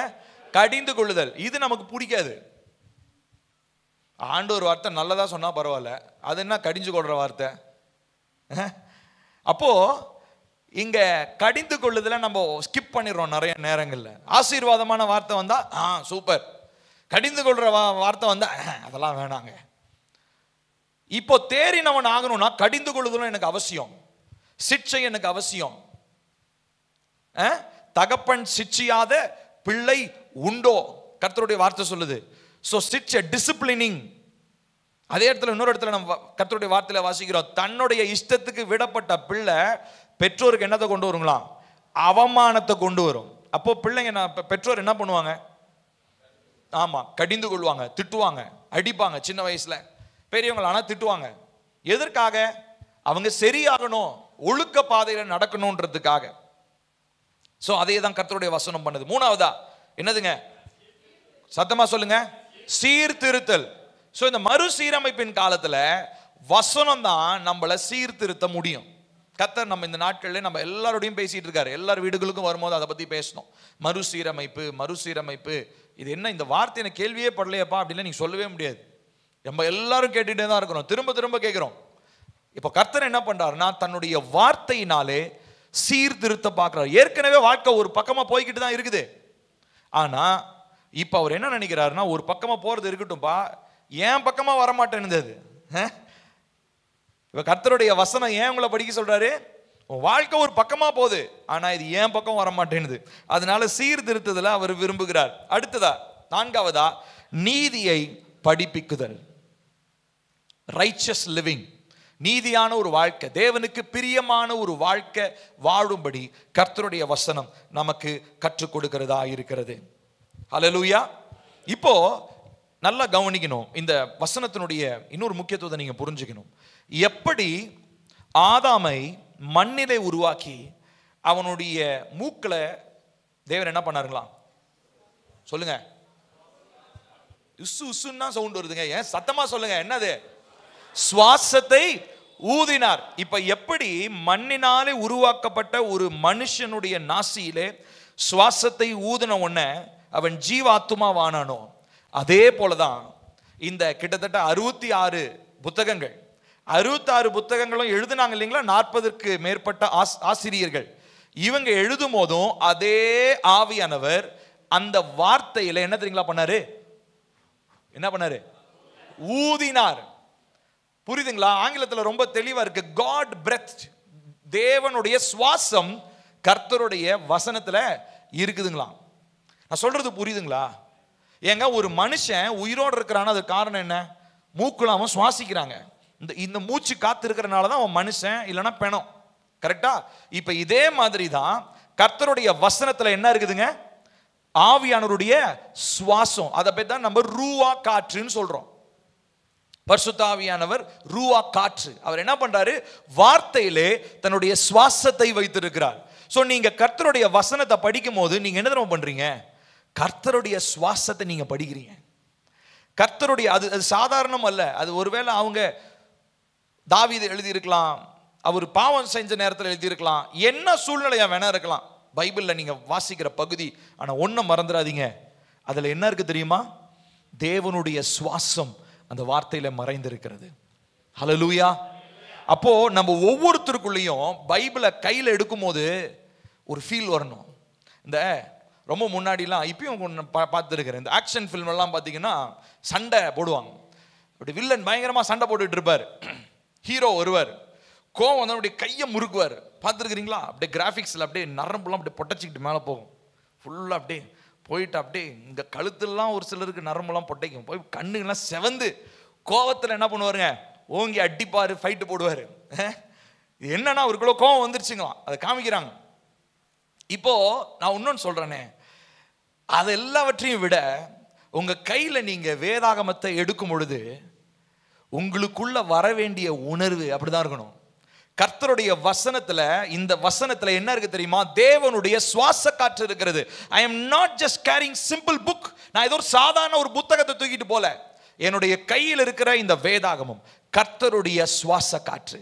இதை நான் சுமக்கிறேன், இதை நான் வாசிக்கிறேன், இதை நான் தியானிக்கிறேன். அப்போ அவரு சுவாச காற்றை நான் தியானிக்கும் போது அவர் விரும்புகிற அதே ஜீவன் எனக்குள்ளாகியும் உண்டாகிறது. அவர் விரும்புகிற 4 காரியங்களை பார்த்தோம். முதலாவது என்னதுங்க? உபதேசம். அடுத்ததா கடிந்து கொள்ளுதல். அடுத்ததா சீர்திருத்தல். அடுத்ததா நீதியை படிப்பித்தல். 4 காரியங்களையும் கர்த்தருடைய ஆவியானவர் எழுதப்பட்ட இதே வசனங்கள் மூலமாக என்னோடு கூட பேசுகிறார், என்னோடு கூட அவர் உறவு கொள்ளுகிறார். எனக்கு ஜீவனை தருவது மாத்திரமல்ல, என்னை சரி செய்யவும் விரும்புகிறார். ஹல்லேலூயா. இப்போ நல்லா கவனிக்கணும் பிரியமானவர்களே, நம்ம வசனத்தை வாசிக்கும் போது நம்ம என்ன தெரியுங்களா பண்றோம்? நம்ம சுவாசிக்கிறோம். யாரை சுவாசிக்கிறோம் தெரியுமா? ஆவியானவரை நம்ம சுவாசிக்கிறோம். we are breathing in the spirit of God. கர்த்தருடைய வசனத்தை நீங்க வாசிக்கும் போது உங்க மூக்கு இங்க இருக்கிற ஆக்சிஜனை சுவாசிக்குது, ஆனா உங்க ஆத்மா இருக்கு இல்லையா, அது என்ன தெரியுங்களா பண்ணுது? பரிசுத்த உருவாக்கினவருடைய ரூவா காற்றை உங்களுடைய ஆத்மா சுவாசிக்குது. இது எவ்வளவு பெரிய விஷயம் தெரியுமா? இதை கொஞ்சம் அப்படி இமேஜினேஷன் பண்ணி பாருங்களேன். கொஞ்சம் கற்பனை சக்தியெல்லாம் கர்த்தர் அதுக்கு தான் நமக்கு கொடுத்துருக்கிறார். கொஞ்சம் இமேஜின் பண்ணி பாருங்க. இல்லைன்னா நம்ம செத்து போன பிணங்கள் அங்கங்க நடமாடிக்கிட்டு இருப்போம், எல்லா வேலையும் செய்யலாம், போலாம், வரலாம். ஆனா ஒரு மனுஷன் தன்னுடைய ஆன்மாவுக்கு சுவாசமாகிய கர்த்தருடைய வார்த்தையை அவன் வாசிக்கலன்னு சொன்னா, he is nothing but a dead person. அவன் பிணத்திற்கு சமமான ஒரு மனிதனாக அவன் இருக்கிறான், ஆன்மாவிலே மரணம் அடைந்தவன். மார்க் பேட்டர்சன் என்கிறதான ஒரு தேவ மனிதன், அவர் சொன்னதான ஒரு வார்த்தை எனக்கு ஞாபகம் வந்தது. நான் பிரசங்கத்தை ரெடி பண்ற நேரத்தில் அதை நான் எழுதி வச்சிருக்கேன். நான் உங்களுக்கு வாசிக்கிறேன், தமிழ்ல சொல்றேன் பாருங்க. when you open your bible, god opens his mouth. நல்லா கவனிக்கணும். நீங்கள் வேதாகமத்தை திறக்கிற நேரத்தில் கர்த்தர் தன்னுடைய வாயை திறக்கிறார். ஏங்க ஒரு அலையிலேயே கூட கிடையாதா? அப்ப ஆண்டவர் பேசலன்னா என்ன அர்த்தம்? சொல்லுங்க, சத்தமா சொல்லுங்களேன். ஆண்டவர் பேச மாட்டேன்றாருன்னா என்ன அர்த்தம்? பைபிளை இன்னும் திறக்கலன்னு அர்த்தம். நம்ம பைபிளை திறந்தா தேவன் வாயை திறப்பார். ஹல்லேலூயா. அப்ப எவ்வளவு முக்கியம் பாருங்க. கர்த்தர் வாயை திறக்கிறதுக்கும் நம்ம பைபிள் திறக்கிறதுக்கும் ரொம்ப க்ளோஸ் கனெக்ஷன். நம்ம பைபிளை திறந்தோம்னா தேவன் வாயை திறந்துருவார். அவர் வாயை திறந்தாருன்னா அவர் வாயிலிருந்து வர்ற வார்த்தை எல்லாமே உருவாக்குகிற வார்த்தை, ஜீவனை தருகிற வார்த்தை, நம்முடைய வாழ்க்கையை சீர்திருத்துகிற வார்த்தையாக இருக்கிறது. ஹல்லேலூயா. அப்ப நம்ம எல்லாருமே இந்த காரியத்தில் ரொம்ப கவனமாக இருக்கணும் பிரியமானவர்களே. நம்ம ஏதோ பொழுதுபோக்குக்காக பைபிள் படிக்கல, ஏதோ கிறிஸ்தவன் ஆயிட்டேன் அதனால பைபிள் படிக்கணும்ன்றது ஒரு சடங்குங்க, அதனால படிச்சு தொலைகிறேன், இப்படிலாம் கிடையாது. உங்க ஆத்துமாவுக்கு ஜீவன் வேண்டும் என்றால் வருகிற நாட்களிலே உபதேசம், கடிந்து கொள்ளுதல், சீர்திருத்தல், நீதியை படிப்பித்தல், 4 காரியமும் உண்டாகி தேறின மனிதனாக நான் மாற வேண்டும் என்று சொன்னால் கர்த்தருடைய வசனமே அல்லாமல் வேறு ஒரு மாற்றுப்பாதை இல்லவே இல்லை. ஹல்லேலூயா. அப்போ கர்த்தர் பேசல, ஆண்டவர் மௌனமா இருக்கிறாரு, நான் ஜெபம் பண்ண ஒரு பதிலும் வரல அப்படின்னா முதல்ல பைபிளை எடுத்து உட்காந்து படிங்க. இதுல ஒரு வெக்கக்கேடு என்ன தெரியுங்களா? நிறைய பேர் ஒரு தட்டி கூட இன்னும் முழுசா பைபிளை படிச்சு முடிக்கல. என்னங்க ஒண்ணுமே புரியுதோ புரியலையோ படிங்க. ஏன்னா அது என்னது? தேவனுடைய சுவாசம். ஒருவேளை நீங்க அந்த அளவுக்கு உங்களுடைய அறிவு இன்னும் வளராம இருக்கலாம், ஆனா படிக்காம இருக்கக்கூடாது. ஏன்னா அது என்னன்னு உங்களுக்கு தெரியும். அது சடங்கா நான் படிக்கிறது இல்லை. நான் புரியுதோ புரியலையோ படிங்கன்னா உங்களை சடங்கு செய்யறதுக்காக உங்களை படிக்க சொல்ல. அதுல மறைஞ்சிருக்கிற வல்லமையை நீங்க உணர்ந்தீங்கன்னா நீங்க என்ன பண்ணுவீங்க? படிப்பீங்க. ஒரு குறிப்பிட்ட ஒரு சகோதரனுடைய சாட்சியை நான் கேள்விப்பட்டேன். அவர் பாத்தீங்கன்னா ரொம்ப இளம் வயதிலேயே தன்னுடைய தகப்பனார், அவங்கெல்லாம் மந்திர சூனியம் செய்யற ஒரு பெரிய ஒரு இருள் நிறைஞ்ச ஒரு குடும்பம். அந்த குடும்பத்துல வந்ததான ஒரு மனிதன் இளம் வயதிலே அவருடைய தகப்பனார் இறந்துட்டார். அதனால அவங்க அப்பா அவருடைய மந்திரம் சூனியம் பண்ற அந்த பிசினஸ் அவர் தான் பண்ணணும். அந்த முழு ஏரியாவுக்கு அவர் தான் பெரிய சூனியக்காரர். இப்போ அவர் என்ன பண்றாரு அப்படின்னா, அவங்களுடைய அப்பா அவங்க தாத்தா காலத்துல இருந்து எழுதி வச்சிருந்ததான ஒரு புக்கு, சரிங்களா, எழுதி வச்ச அந்த மந்திரம் சூனியெல்லாம் எழுதி வச்சதான ஒரு புக்கு. அந்த புக்கு பாத்தீங்கன்னா அவங்களுடைய ஸ்வஹிலி என்கிறதான ஒரு மொழி, அந்த மொழியில அவங்க எழுதி வச்சிருக்கிறாங்க. அவங்க அப்பா இறந்ததுக்கு அப்புறம் இவர் அது வரைக்கும் ஸ்கூலுக்கே போகாதவர், இப்ப அப்பா இறந்ததுக்கு அப்புறம் இப்ப இந்த மந்திரம் சூனியம் எப்படி பண்றதுன்னு தெரியாது இவருக்கு. ஏன்னா அப்பாக்கு அப்புறம் இவர் கத்துக்கலாம்னு நினைச்சாரு, படிப்பு இல்லை. அதனால என்ன பண்ண ஆரம்பிச்சாருன்னா, ஃபர்ஸ்ட் அந்த ஸ்வஹிலி பாஷையை போய் கத்துக்கிட்டாராம். கத்துக்கிட்டு அந்த புத்தகத்தில் இருக்கிறத டெய்லிக்கும் படிப்பாராம். ஒண்ணுமே புரியாதான், எழுத்து கூட்டி படிப்பாராம். அது என்ன வார்த்தைன்னு கூட அவருக்கு உச்சரிக்க தெரியாது. வார்த்தையை சேர்த்து படிச்சாதான் சொற்றொடர் தெரியும், சென்டென்ஸ் தெரியும், சென்டென்ஸ் படிச்சாதான் அர்த்தம் புரியும். எதுவுமே புரியாது, வெறும் எழுத்து மட்டும் தெரியும். எழுத்து கூட்டுவாரு, ஆனா வார்த்தையாக சொல்ல தெரியாது. அவ்வளவுதான் அவருடைய படிப்பே. ஆனா அவர் என்ன பண்ணுவாருங்களா, அந்த அமாவாசை நேரங்கள், இந்த மாதிரி இந்த பிசாசனுடைய கிரியைகள் அதிகமா இருக்கிற நேரங்கள்ல அந்த புக்கை எடுத்து வச்சுக்கிட்டு ஒரு விளக்க வச்சுக்கிட்டு அவருக்கு இருக்கிற அந்த குடிசையில போய் உட்காந்து எழுத்து கூட்டி படிச்சுக்கிட்டே இருப்பாராம். இவர் இந்த மாதிரி கிட்டத்தட்ட 2-3 வருடங்கள் படிச்சிருக்கிறார். அப்புறம் ஒரு 3வது வருடம் கழிச்சு பாத்தீங்கன்னா திடீரென்று அவருக்கு ஒரு பிசாசனுடைய, அதாவது அவர் நமக்கு அது பிசாசு, அவரை பொறுத்த வரைக்கும் அவருக்கு அதாவது ஒரு ஒளி வந்த மாதிரி, ஏதோ ஒரு ஃபோர்ஸ் அவருக்குள்ள ஏதோ ஒரு சக்தி உள்ள பூந்த மாதிரி அவர் உணர்ந்து அப்படியே அவர் டிரான்ஸ், அதாவது அப்படியே சரீரத்தை விட்டு வெளியில போகிற ஒரு அனுபவத்துல அப்படியே உடம்பை விட்டு ஆவி வெளியில போற மாதிரி பார்த்து, அதுக்கப்புறம் ரொம்ப நாள் அவர் அதாவது அந்த இடத்துல அவர் காணோன்னு எல்லாம் தேடிட்டு இருக்கிறாங்க. கிட்டத்தட்ட ஒரு 2-3 வாரமா பார்த்தா அந்த இடத்துல அவருடைய ஆவியை அந்த அசுத்த ஆவிகள் கூட்டிக் கொண்டு பல இடங்களுக்கு சென்று மந்திர வித்தைகளை எல்லாம் டீச் பண்ணுச்சான். இது சாட்சியாக இருக்கிறது. இந்த அசுத்த ஆவிகள் அந்த குறிப்பிட்ட மனிதனுடைய ஆவியை சுமந்து சென்று பல இடங்களுக்கு, அவர் சொல்றாரு, இங்க இந்தியாவில் இருக்கிற கேரளாக்கெல்லாம் கூட வந்திருக்கிறாராம். அங்கதான் இருப்பாராம். அவருடைய பாடி ஆப்பிரிக்கால இருக்கும், ஆனா அவருடைய ஆவி உயிர். இனி கேள்விப்பட்ட கூடு விட்டு கூடு பாயுதுன்னு சொல்லுவாங்க. இதெல்லாம் இருக்கு. இது சும்மா ஏதோ உளறிக்கிட்டு இருக்காங்களான்னு நினைக்காதீங்க. ஆவி மண்டலத்தில் இது நடக்கிறது. இந்த மாதிரி கிட்டத்தட்ட 2-3 வாரங்கள் இந்த ஆவியோடு கூட ஒரு பிரயாணம் பண்ணி கடைசியை உள்ள அந்த உடம்புக்குள்ள திரும்ப வந்துடுறாரு. இவர் வந்ததுக்கு அப்புறம் பார்த்தா இவருக்கு கிடைச்சதான அந்த அறிவு, அதாவது அந்த டார்க் வேர்ல்டு, அந்த மந்திர சூனியத்தை பற்றி இருந்ததான அறிவு யாருக்குமே இல்லாத அளவுக்கு பயங்கரமான ஒரு மந்திரவாதியாக அவர் மாறினார். இப்போ அவர் இதை சொல்லிட்டு அவர் ரட்சிக்கப்பட்டு ஒரு ஊழியக்காரராக மாறிட்டார். இப்போ அவர் சொல்றாரு, நான் நல்லா கவனிக்கணும், அந்த மந்திர சக்தியினுடைய வல்லமை பார்த்துட்டு அது புரியுதோ புரியலையோ நான் எழுத்துக்கூட்டி படித்தேன். ஆனால் அது எல்லாவற்றையும் விட கம்பேரே பண்ண முடியாது, ஒப்பிட்டு பார்க்க முடியாத அளவுக்கு வல்லமை வாய்ந்த கர்த்தருடைய வசனத்தை புரிய மாட்டேன்னு சொல்லி விசுவாசிங்க படிக்காம இருக்கிறது வெக்கக்கேடு அப்படின்னு திட்டுறாரு. யோசிச்சு பாருங்க. நான் திரும்ப சொல்றேன், கொஞ்சம் சிந்திச்சு பாருங்க. அவர் சொல்றாரு, அதனுடைய பவரை நான் ரொம்ப ஆசைப்பட்டு நான் படித்தேன், ஆவி எனக்கு சொல்லி கொடுத்துச்சு இதெல்லாம். ஆனால் அதுக்கப்புறம் எத்தனையோ வருஷம் கழிச்சு அவர் ரட்சிக்கப்பட்டார். இப்போ அவர் ரட்சிக்கப்பட்டவர் அவர் சொல்றாரு, ஆனா இப்போ கையில எல்லார் கையிலையும் பைபிள் இருக்கு. என்னால் படிக்க தெரியலன்னா அட்லீஸ்ட் கேட்கனாச்சும் முடியும், ஆடியோ பைபிள் வந்துருச்சு. இவ்வளோ இருந்தும் புரியலன்னு சொல்லி படிக்காம உட்காந்துட்டு இருக்கிறாங்க, அசிங்கமா இருக்குதுங்கன்றார் அவர். உண்மையாலுமே இது நம்மளே அடிச்சுக்க வேண்டிய ஒரு விஷயம். நம்மளே ஓங்கி அரைஞ்சிக்கணும். ஏன் தெரியுமா? புரியல, குழப்புது. இது படிச்சா எனக்கு ரொம்ப கஷ்டமா இருக்குது, ரொம்ப சோர்வா இருக்குதுங்க. சில நேரம் உண்மையாலுமே பார்த்தீங்கன்னா ஒரு சிலருக்கு படிக்கும் போது கண்டிப்பாக தூக்கம் வரும், மற்ற நேரத்தில் தூக்கம் வராது. ஆனால் வசனம் படிக்கும் போது தூக்கம் வரும்.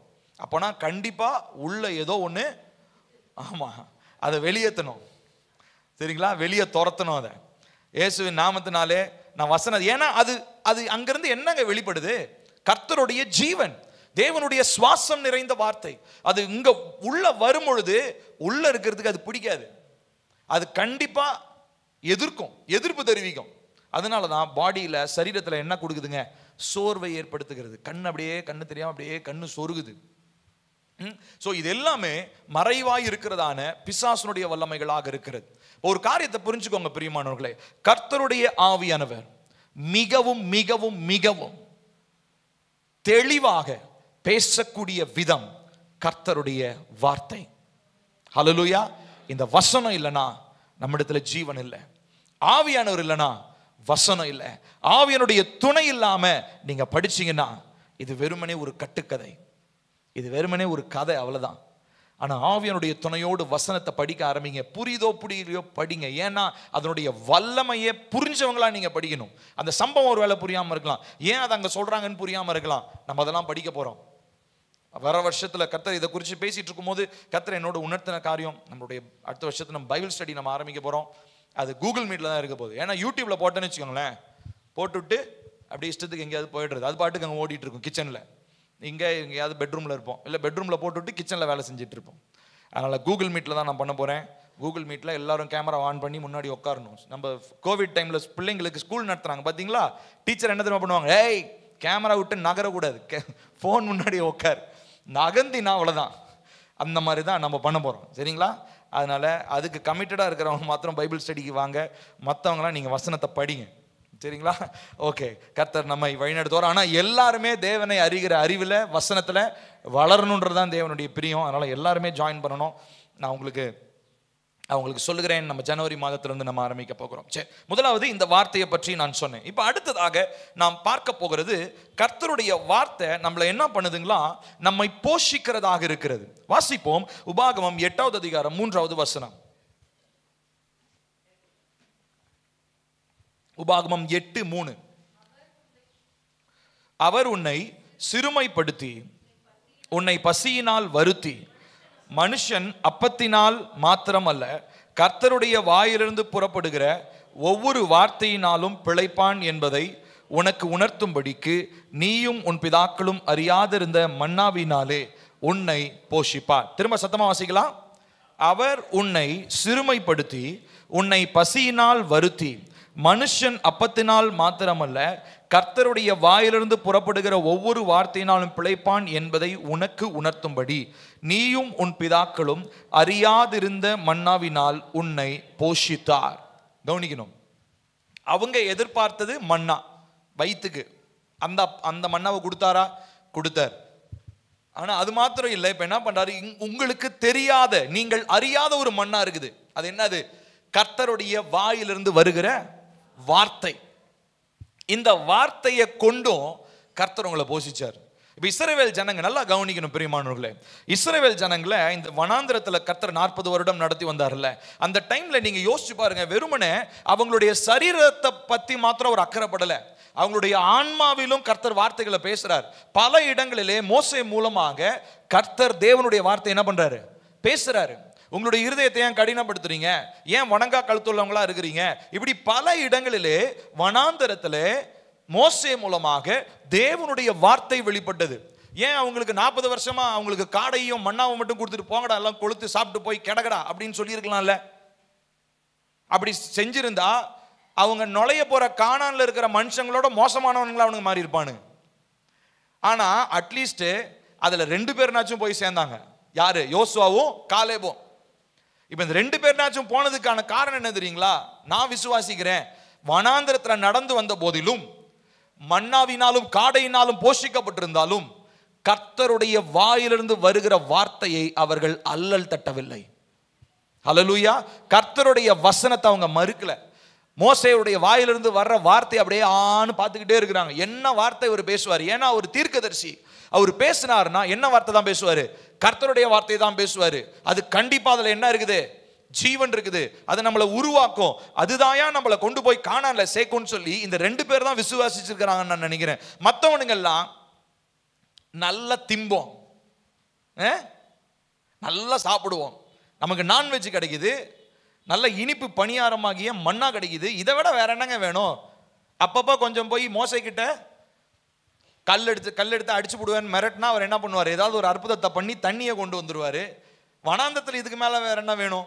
நாங்கள் நடக்கிறப்பெல்லாம் எங்கள் மேலே மேகத்தை கொடுத்துட்றாரு, நைட்டு குளிருதுன்ற நேரத்தில் மேலே அக்னி ஸ்தம்பத்தை கொடுத்துட்றாரு, நல்ல சௌகரியமாக வாழ்ந்துட்டு சாப்பிட்டுட்டு செத்து போகலாமே. இல்லை, இது தேவனுடைய நோக்கம் அல்ல. இதுக்காகவா அவங்கள எகிப்திலிருந்து கூட்டிகிட்டு வந்தார்? எகிப்திலிருந்து கூட்டிட்டு வந்தது வெறும் மன்னாவினாலும் காடையினாலும் போஷிக்கிறதுக்காக இல்ல, கர்த்தருடைய வாயிலிருந்து வருகிற வார்த்தையினாலே அந்த மனிதன் நிரப்பப்பட வேண்டும். அங்க இருக்கிற ஒவ்வொருத்தரும் நிரப்பப்பட்டிருக்கணும். அதை உண்மையா செஞ்சவங்க, புரிஞ்சுக்கிட்டவங்க யார் தெரியுங்களா? யோசுவாவும் காலேபு மாத்திரம் தான். மோசே அஃப்கோர்ஸ் அவரும் செஞ்சாரு, பட் அவர் தன்னுடைய கீழ்ப்படியாமையினாலே கானானை அவர் இழந்து போனார். நல்லா கவனிக்கணும் பெரியமானவர்களே, கர்த்தருடைய வாயிலிருந்து புறப்படுகிற ஒவ்வொரு வார்த்தையினாலும் மனிதன் பிழைக்கிறான். இதே வசனத்தை ஏசப்பா பயன்படுத்துறாரு. எங்க பயன்படுத்தினாரு? சோதனை நாட்களிலே பிசாசானவன் இயேசுவை சோதிக்கிற காலத்துல இதே வசனத்தை தான் சொல்லி அவரு பிசாசை எதிர்த்தார்.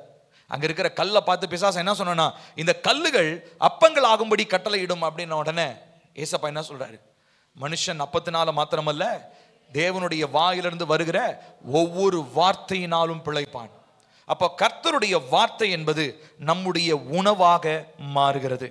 ஒரு மனிதனுக்கு ஆவிக்குரிய பசி என்பது கண்டிப்பா இருக்கும். நீங்க அதை விட்டு விலகி ஓடவே முடியாது. எனக்கெல்லாம் பசியெல்லாம் கிடையாதுங்க, நார்மலா உடம்புல இருக்கிற பசி அவ்வளவுதான். அது என்ன ஸ்பிரிச்சுவல் ஹங்கர் அதெல்லாம் கிடையாது. அப்படின்னீங்கன்னா நீங்க செத்து போயிட்டீங்கன்னு அர்த்தம். செத்தவனுக்கு தான் பசிக்காது. கரெக்டு தானே? ஏங்க நான் சொல்றது புரியுதா?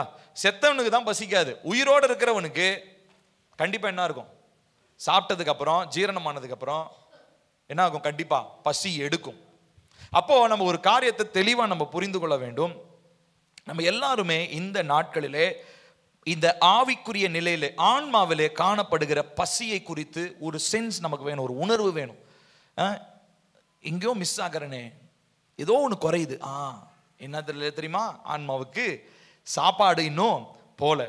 இந்த சாப்பாடு போயிடுச்சு, வயிறு ஃபுல்லா இருக்கு, பிரியாணி சாப்பிட்டாச்சு, ஏப்பம் விட்டாச்சு. ஆனா ஆன்மாவுக்கு தேவையான உணவு இல்லை.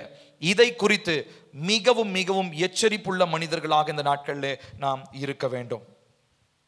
இப்போ நம்மளுடைய ஆவிக்குரிய வாழ்க்கையில எவ்விதமாய் ஒழுங்கான போஷாக்கு, அதாவது நல்ல ஆரோக்கியமான உணவு இல்லைன்னா சரீரம் கெட்டு போயிடுமோ, அதே மாதிரி தான் தேவனுடைய வல்லமையான வார்த்தை ஆத்துமாவுக்கு போலனா ஆத்துமாவும் கெட்டு போயிடும். நீங்க சரீரத்தை பற்றி மட்டும் தான் கவலைப்படுறீங்க, ஆனா ஆத்மாவை பத்தி நம்ம யாரும் யோசிக்கிறதே இல்லை. ஏன்னா நம்ம கண்ணுக்கு அது தெரிய மாட்டேங்குது. யாராவது ஒரு கண்ணாடி கண்டுபிடிக்கிறாங்கன்னு வச்சுக்கோங்க, ஆத்மாவை காண்பிக்கும் கண்ணாடி. யாருமே வாங்க மாட்டாங்க, அதை யாருமே வாங்க மாட்டாங்க. மூஞ்சி பார்க்குற கண்ணாடி தான் வாங்குவோம். ஏன்னா நமக்கு தேவை என்னது? மூஞ்சி தான். இது நல்லா இருக்கணும், உடம்பு நல்லா இருக்கணும், ஆரோக்கியமா இருக்கணும், ஸ்ட்ரென்த்தா இருக்கணும். ஆத்மாவை பார்க்கறது அவன் எவங்க பார்த்தான், அது ஆத்மா இருந்தா என்ன இல்லாட்டி என்ன அப்படின்னு நம்ம நினைப்போம். இப்போ இதே மாதிரி தான் நம்ம நிறைய நேரங்களில் நம்ம ஆத்மாவை நாம் ஒடுக்கி விடுகிறோம். அதை குறித்த அக்கறையற்ற மனிதர்களாக நாம் இருப்பதினாலே ஆவிக்குரிய மன்னாவாகிய தேவனுடைய வார்த்தையை நாம் ஏற்க நாம் மறந்து விடுகிறோம். இப்போ நல்லா கவனிக்கணும் பிரியமானவர்களே, ரொம்ப முக்கியமான ஒரு விஷயத்தை, ரொம்ப முக்கியமான வாலிப பிள்ளைகளுக்கு நான் சொல்ல விரும்புகிறேன். அதனால தான் அவங்க ப்ராக்டிஸ்லாம் போகும்போது நான் வேணான்னு சொன்னேன். கவனிங்க, இந்த நாட்களில் நம்ம எல்லாருக்கும் தேவையானது இந்த ஆவிக்குரிய மன்னான்னு நான் சொல்லுறீங்களா? ரீசன் என்ன தெரியுங்களா? இந்த உலகத்தில் இருக்கிற எல்லா காரியம், அதாவது இந்த அழிவுக்குரிய பிசாசனாலே உண்டாக்கப்பட்ட இல்ல மாயையாக இருக்கிறதான எல்லாமே ஏதாவது ஒரு கோட்பாடோடு நமக்குள்ள வந்துடும், எப்படியாவது வந்துடும். நம்மளுடைய நண்பர்கள் மூலமா வந்துடும், நம்ம வேலை செய்யற இடத்துல, ஸ்கூல்ல படிக்கிற இடத்துல, ஃப்ரெண்ட்ஸ் மூலமா, ஏன் கூட பிறந்திருக்கிற அண்ணன் தம்பி தங்கச்சி யார் மூலமாவது உலகத்தினுடைய ஒரு அழுத்தம் வரதான் செய்யும். அதுல இருந்து தப்பிச்சு ஓட முடியாது. அப்படின்னா நம்ம உலகத்தை விட்டு எங்கேயாவது போனாதான். இந்த உலகத்தில் இருக்கிற வரைக்கும் உலகத்தினுடைய அழுத்தம் ஒரு மனிதன் மேல கண்டிப்பா இருக்கும். ஆனா அதற்கு மேலாக கர்த்தருடைய வார்த்தையை பெற்ற மனுஷன் மாத்திரம்தான் பிப்ளிக்கல் வியூ, அதாவது வேர்ல்டு வியூன்னு ஒன்று இருக்குங்க, உலக பார்வைன்னு ஒன்று இருக்குங்க. இந்த பக்கம் தேவனுடைய வார்த்தையின் பார்வைன்னு ஒன்று இருக்குங்க. தேவனுடைய வார்த்தையின் பார்வையினுடைய புரிதல் இல்லைன்னா உலக பார்வை தான் மேலானதுன்னு நம்பி அதை நம்பி நான் என்ன பண்ணிட்டு இருப்பேன், போய்கொண்டே இருப்பேன். அதனுடைய முடிவு மரண வழிகளாக இருக்கும். அதனுடைய முடிவு நித்திய ஆக்கினையாக இருக்கும். எனக்கு அது தெரியவே தெரியாது. ரொம்ப அழகா இருக்குதுங்க. எங்களுக்கு இவங்க சொன்னாங்க, எனக்கா என் ஃப்ரெண்டு இந்த மாதிரி சொன்னாரு, என்னுடைய ஸ்கூல்ல இந்த மாதிரி எனக்கு சொல்லி கொடுத்துருக்காங்க, ஸ்கூல்ல என் ஃப்ரெண்ட்ஸ்லாம் நாங்கள் இப்படி செஞ்சோம். இது எல்லாமே என்ன தெரியுங்களா? உலகத்தினுடைய பார்வையிலே உங்களுக்கு கற்றுக் கொடுக்கப்படுகிற உபதேசம். இது ஒரு உபதேசம், பிசாசனுடைய உபதேசம், இது மாயையான உபதேசம். ஆனா இந்த பக்கம் வசனம் படிக்க முடியல. ஏன் தெரியுமா? இது உள்ள போட்டு குப்பை நிரம்பி கிடக்குது. எப்படி வசனம் உள்ள போக முடியும்? நம்முடைய ஆத்மாவிலே உலகத்தினுடைய அமைப்புகள் உள்ள நிரம்பி இருக்கும் போது கர்த்தருடைய வசனம் உள்ள போகவே முடியாதுங்க. அதனாலதான் நம்ம சொல்றோம், இந்த தேவையில்லாத காரியங்களை ஃபர்ஸ்ட் வெளியேற்றணும். அதுக்கப்புறமா தேவையான ஜீவனுள்ள கர்த்தருடைய வார்த்தையாகிய மன்னாவை உள்ள கொண்டு வரணும். ரெண்டு பார்வை எல்லா மனுஷனுக்குமே இருக்கும். உலக பார்வை, தேவனுடைய வார்த்தையின் அடிப்படையில் இருக்கும் பார்வை. இது ரெண்டு தான். நீங்க எந்த ஒரு கண்ணோட்டத்தையும் இது ரெண்டு கண்ணோட்டத்தில் நீங்க பகுத்தறிஞ்சிடலாம்.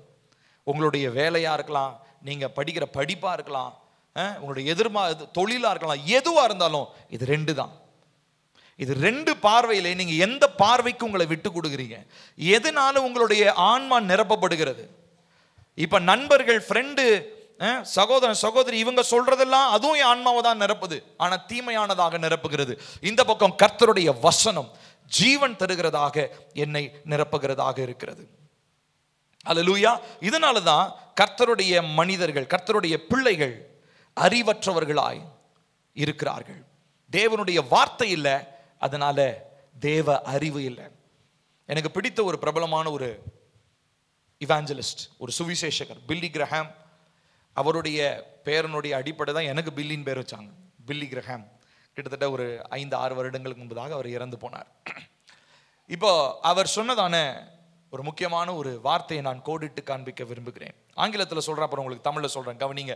If you are ignorant of God's word, you will always be ignorant of God's will. கர்த்தருடைய வார்த்தையை குறித்து தெளிவில்லாதவர்களாய் இருந்தீர்களானால் கர்த்தருடைய சித்தத்தை குறித்தும் தெளிவற்றவர்களாய் இருப்பீர்கள். திரும்ப சொல்றேன், கர்த்தருடைய வார்த்தையை குறித்து தெளிவில்லாதவர்களாய் இருப்போமானால் கர்த்தருடைய சித்தத்தை குறித்தும் தெளிவில்லாதவர்களாய் இருப்போம்.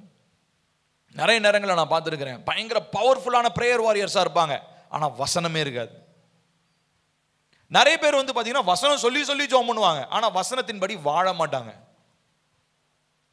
இப்ப கவனிக்கணும் பிரியமானவர்களே, ஆவிக்குரிய வாழ்க்கையில் இது ரெண்டுமே நமக்கு அவசியம். ஜெபம் நல்லதுதான். இந்த வருஷத்துல நம்ம ஜெபம்லாம் சூப்பரா நம்ம ஆன்லைன்ல நிறைய பண்ணிக்கிட்டே இருந்தோம், நல்லதுதான். வர நாட்களே இன்னும் அதிகமா பண்ணுவோம். ஆனா இப்ப எதை நம்ம சேர்த்துக்கணும்? கர்த்தருடைய வார்த்தையை, அவர் வாயிலிருந்து வர்ற வசனத்தை, உள்ள நம்மளுடைய அவருடைய அந்த வார்த்தையில் இருக்கிற சுவாசத்தை. அந்த பைபிள் எடுக்கும் போது உங்களுக்கு ஒரு, நான் சொன்னேன் இல்லைங்களா, அப்படி கையை முறிக்க ஒரு கோபம் வராது, ஞாபகம் வச்சுக்கோங்க.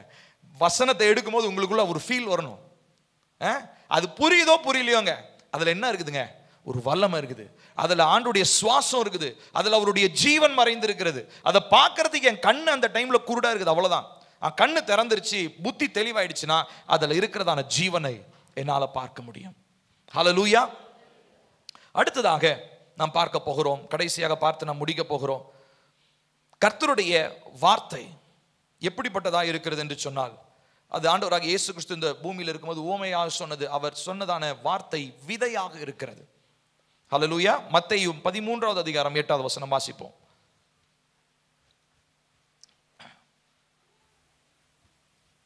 மத்தேயு 13:8. சில விதையோ நல்ல நிலத்தில் விழுந்து சிலது 100ஆகவும் சிலது 60ஆகவும் சிலது 30ஆகவும் பலன் தந்தது. போதும். இப்போ விதைக்கிற இந்த உவமையை பற்றி நம்ம பல தடவை நம்ம கேட்டிருக்கலாம். ஆனா அவர் சொல்றாரு, நல்ல நிலத்துல விதைக்கப்படுது. சில விதை நல்ல நிலத்தில் விழுந்தது. அது 100, 60, 30 அப்படின்றதுக்கெல்லாம் ஒவ்வொரு வியாக்கியானம் நிறைய பேர் சொல்லுவாங்க. அதை பற்றி நம்ம பேச வேண்டாம், அதுக்கு நம்ம டைம் இல்லை. அதை பற்றி டைம் இருந்தால் நம்ம பைபிள் ஸ்டடி பண்ணும்போது நம்ம அதை பற்றி பேசலாம். ஆனால் இந்த நாளில் நான் கற்றுக் கொடுக்க விரும்புகிற காரியம், ஆவியானவர் என்னோடு கூட பேசின ஒரு காரியம் என்னவென்று சொன்னால், நல்ல நிலத்தில் விழுந்த விதை. அப்படின்னா என்ன அர்த்தம்? வசனம்ன்றது முதலாவது சொன்னேன், உபதேசம், கடிந்து கொள்ளுதல், சீர்திருத்தல், அதெல்லாம். அடுத்ததா ஒரு உணவாக உங்களுடைய ஆன்மாவை போஷிக்கிறதுன்னு சொன்னேன்.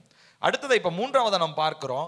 இது ஒரு விதையாக இருப்பதினாலே விதைக்கப்படுகிற இடத்திலே கண்டிப்பாக அது முளைக்க ஆரம்பிக்கும். It will give its fruit. விதைக்கப்படுகிற விதை கண்டிப்பாக, விதை உள்ளே இருந்தா அது விதைன்னு சொல்லுவோமா? இல்ல, விதை உள்ள இருந்தா கண்டிப்பா ஒரு சின்ன முளைப்பு வரும், செடி வரும், கொடி வரும், அது பெரிய மரமாகும். அப்ப ஏதாவது ஒண்ணு விதையில ஒரு ஜீவன் இருக்குது, உள்ள மறைஞ்சு இருக்குது. மண்ணுக்குள்ள நீங்க போட்டு தண்ணியை ஊத்தின உடனே என்ன ஆகுதுங்க? அது அந்த விதை ரெண்டா பிளந்து உள்ள இருந்து அதுக்குள்ள இருந்து ஒரு ஜீவன் ஒன்று கிளம்பி வருகிறது. இப்ப நல்லா கவனிக்கணும் பிரியமானவர்களே, கர்த்தருடைய வசனமும் எதற்கு ஒப்பிடப்படுகிறது? விதைக்கு ஒப்பிடப்படுகிறது. அப்படின்னா என்ன அர்த்தம்? ஒரு இடத்துல அது நல்ல நிலமா இருந்து அந்த இடத்துல விதைச்சிட்டீங்கன்னா அங்க அது முளைச்சி எழும்புறதை யாராலையும் தடை செய்யவே முடியாது. கண்டிப்பா அது தடை செய்யவே முடியாது. ஆனா அது நல்ல நிலமா இருக்கணும். நான் சொல்றது புரியுதுங்களா? சோ அப்ப வசனத்தை வாசிக்கும் பொழுது, வசனத்தை தியானிக்கும் பொழுது நம்ம செய்ய வேண்டிய காரியம் என்ன தெரியுங்களா? இது எனக்குள் கனி கொடுக்கும், இது எனக்குள் கனி கொடுக்கும், இது என்னோடு கூட பேசும் அப்படின்ற உணர்வோடு நான் இந்த நாட்களில் கர்த்தருடைய வசனத்தை வாசிச்சா மாத்திரம்தான் அது எனக்கு பயனுள்ளதாக, பிரயோஜனம் உள்ளதாக இருக்கும். சங்கீதம் 119 நம்ம எல்லாருக்கும் தெரிஞ்ச ஒரு இருக்கலே பெரிய அதிகாரம். அதுல இருக்கிற எல்லா வசனத்திலையுமே வசனத்தை பத்தி ஏதாவது இருக்கும்.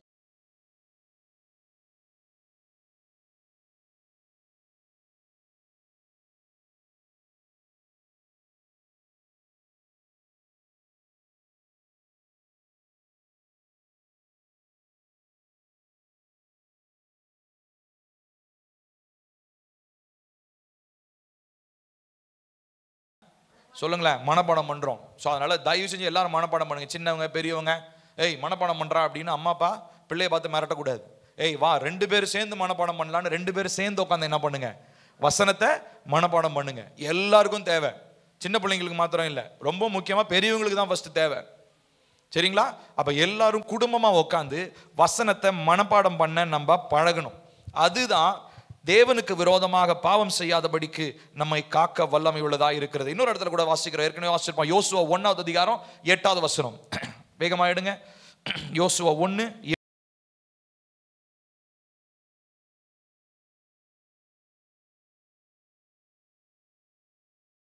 நீ செய்ய கவனமாய் இருக்கும்படி இரவும் பகலும் அதை தியானித்துக் கொண்டிருப்பாயாக. அப்பொழுது நீ உன் வழியை வாய்க்க பண்ணுவாய், அப்பொழுது புத்திமானாயும் நடந்து கொள்வாய். பாருங்க, யோசுவாவுக்கு ஆண்டவரே ஏதாவது முக்கியமான வார்த்தைகள், நான் ஒரு லீடரா இப்ப டேக் ஓவர் பண்ண போறேன். ஏன்னா இதுக்கு முன்னாடி யார் இருந்தா? சொல்லுங்களேன். மோசே இருந்தார், மோசேக்கு அடுத்து யோசுவா வந்துட்டார். இப்போ ஆண்டவர்கிட்ட எதிர்பார்த்துட்டு இருக்காரு, ஏதாவது நம்ம மேல பெருசா ஒரு ஒரு ஒரு விஷயத்தை செய்ய போறாரு அப்படின்னு ஒரு வேளை எதிர்பார்த்துருந்துருக்கலாம். ஆனா சிம்பிளா ஒரு விஷயத்த சொல்லிட்டாரு. தேவன் என்ன சொல்றாரு? நீ ஒன்றும் பண்ணாத, கையில் இருக்கிற பைபிள்னா அந்த காலத்தில் பைபிள் இல்லை, பட் நியாயப்பிரமாண வார்த்தைகள், மோசேக்கு எழுதி கொடுத்த நியாயப்பிரமாண வார்த்தை, அதை மாத்திரம் நீ என்ன பண்ணு, இரவும் பகலும் படிச்சுக்கிட்டே இரு, படி. அப்புறம் என்ன சொல்றாருங்க? இவை எல்லாவற்றையும் இவைகள் எழுதியிருக்கிறபடி எல்லாம் செய்ய கவனமாயிரு, அதை தியானி, அப்பொழுது உன்னுடைய வழியை வாய்க்க பண்ணுவாய், அப்பொழுது புத்திமானாயும் நடந்து கொள்வாய். நல்லா புரிஞ்சுக்கணும் பிரியமானவர்களே, நம்ம எல்லாருக்குமே அன்னைக்கு முழுசா பைபிள்ன்ற ஒரு கோர்வை கிடையாது, 66 புத்தகங்கள் இல்லை. ஆனா அன்னைக்கு நியாய பிரமாணத்தையே விழுந்து விழுந்து யோசுவா நைட்டும் பகலும் படிச்சிருப்பாருன்னா, சிந்தப்பட்ட இயேசுவின் ரத்தத்தின் மூலமாய் கிருபையில நமக்கு கிடைக்கப்பட்ட பைபிளை நம்ம இன்னும் எப்படி படிக்கணும் யோசிச்சு பாருங்க. எங்க நியாயப்பிரமாணம் பெருசா கிருபை பெருசாங்க? சொல்லுங்க, சொல்லுங்களேன். கிருபை தான் பெருசு, நியாயப்பிரமாணம் இல்ல. ரோமர் படிச்சீங்கன்னா அழகா புட்டு புட்டு வைப்பாரு பவுல், அதை பத்தி பைபிள் ஸ்டடி பண்ணலாம். ரொம்ப அற்புதமான ஒரு புத்தகம் ரோமர்.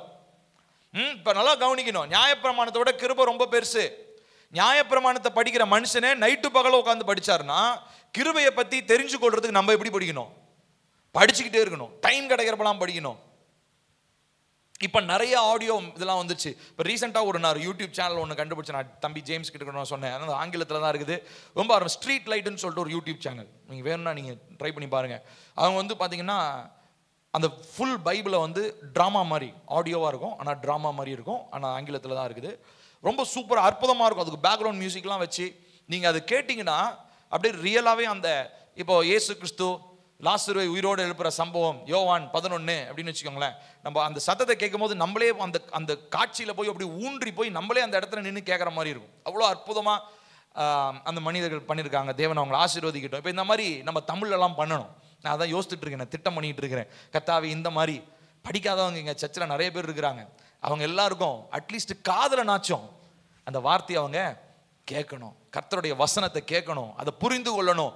அதுதான் உங்களுக்கு ஜீவன். அதுதான் செத்து போய் மரிச்சு போனவனை கூட என்ன பண்ண வல்லமையுடையதா இருக்கு, உயிரடைய செய்ய வல்லமையுடையதா இருக்கிறது. எதுங்க? தேவனுடைய வார்த்தை. அப்ப நியாயப்பிரமாண வார்த்தையே அவ்வளோ நைட்டும் பகலும் படிச்சார்னா, கிருபையின் வார்த்தைகள், கிருபை பொருந்தின வார்த்தைகள், இயேசு கிறிஸ்துவின் சுவிசேஷம், இயேசு கிறிஸ்துவின் வார்த்தையை நம்ம இன்னும் எவ்வளவு படிக்கணும் இல்லைங்களா? அதுக்கு சொல்லுவோம் இல்லைங்களா, நீ இது செய்யறதுக்கு நான் எவ்வளவு மெனக்கட்டேன் அப்படின்னுவோம். மெனக்கட்டுறதுன்னு என்ன அர்த்தம்? கஷ்டப்படுது, சிரமப்பட்டு தான் படிக்கணும். நான் திரும்ப சொல்றேன், அப்படியே ஜாலியா கை நீட்டிட்டு அப்படியே ஜாலியா அப்படியே போர் அடிக்கிற நேரத்தில் படிக்கிறது பேர் பைபிள் கிடையாது. அது பைபிள் ரீடிங் இல்லை. கஷ்டமான நேரத்தில், படிக்க முடியாத நேரத்தில், டயர்டாக இருக்கிற நேரத்தில், படிக்கிறதுக்கு டைம் இல்லைன்ற நேரத்தில் பஸ்ஸில் ஃபோனில் படிச்சுட்டு போங்க, தப்பே இல்லை. படிக்க முடியலையா, காதில் கேட்டுட்டு போங்க ஆடியோ பைபிளா. ஏதோ ஒரு விதத்தில் ஆத்துமாவிற்கு தேவையான உணவாகிய தேவனுடைய வார்த்தை உள்ளே போய் கொண்டே இருக்க வேண்டும். கடைசியாக ஒரு காரியத்தை சொல்லி முடிக்க போகிறேன். மத்தேயு 13வது அதிகாரம் 4வது வசனம் படித்து முடிக்க போகிறோம்.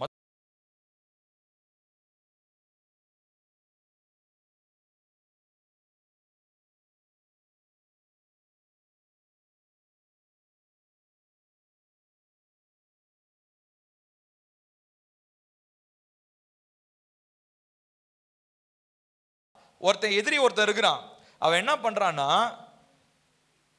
சொல்லுங்க, அவன் என்ன பண்றான்? பட்சித்து அவன் அதை எடுத்து திருடி விட்டு செல்கிறான். இப்ப பறவை என்று சொல்லப்படுவது, இந்த பறவைகள்னு சொல்லப்படுவது, இது பிசாசை குறிக்குது, பிசாசுடைய தந்திரமான செயல்பாடுகளை குறிக்குது. பறவைகள் அதை பட்சித்து போடுகிறது. இப்ப இது ரொம்ப முக்கியமானது. ஏன்னா வார்த்தை உள்ள இருந்துருச்சுன்னா அவனுடைய டாக்டரின்ஸை உள்ள கொண்டு என்ன பண்ண முடியாதுங்க, திணிக்க முடியாது. அதனால அவன் என்ன பண்ணணும்னு நினைப்பான், உள்ள இருந்து இந்த வசனத்தை வெளியே தூக்கி போட்டுட்டு அவனோட கொண்டு உங்க மண்டைக்குள்ள போடணும்னு நினைப்பான். இதுதான் பிசாசுடைய வேலை. சொல்றது புரியுது? ரொம்ப முக்கியமா இந்த நாள்ல தேவ பிள்ளைகள் நாம் செய்ய வேண்டிய காரியம், நம்முடைய இருதயத்தை பக்குவப்படுத்துவோம், சிந்தையை ஒருமுகப்படுத்தி கர்த்தருடைய வசனத்தை படித்து தியானிக்க வேண்டியதனுடைய அவசியத்தை புரிஞ்சுக்கோங்க. இது ஏதோ நம்ம லக்ஸுரிக்காக, நம்ம ஏதோ ஆடம்பரத்துக்காகவும், எனக்கு ஏதோ போர் அடிச்சா, இதெல்லாம் கிடையாதுங்க. இதுல ஜீவன் இருக்கிறது, இதுல வல்லமை இருக்கிறது. இது எனக்கு தேவை, என்னுடைய ஆன்மாவுக்கு, என்னுடைய ஆத்மாவுடைய பசிக்கு இதுதான் எனக்கு மன்னா. இதுதான் கர்த்தருடைய வார்த்தை. இது எனக்குள்ளாக போகும்போது என்னை அது கடிந்து கொள்ளுகிறது, சீர்திருத்துகிறது, நீதியை படிப்பிக்கிறது. இந்த காரியம் நான் தேறினவனாக, தேவனுக்கு பிரியமானவனாக மாறணும், தேவனுக்கு சாட்சியாய் மாறணும், தேவ மனுஷனான நிற்கணும்னா கர்த்தருடைய வசனம் இல்லாம என்னால ஒண்ணுமே செய்ய முடியாது. பிரியமானவர்களே, நான் உங்களோடு கூட நான் திரும்பவும் சொல்லுகிறேன், கர்த்தருடைய வார்த்தை புரியுதோ புரியலையோ, ப்ளீஸ் ப்ளீஸ் ப்ளீஸ் தயவு செய்து நேரம் எடுத்து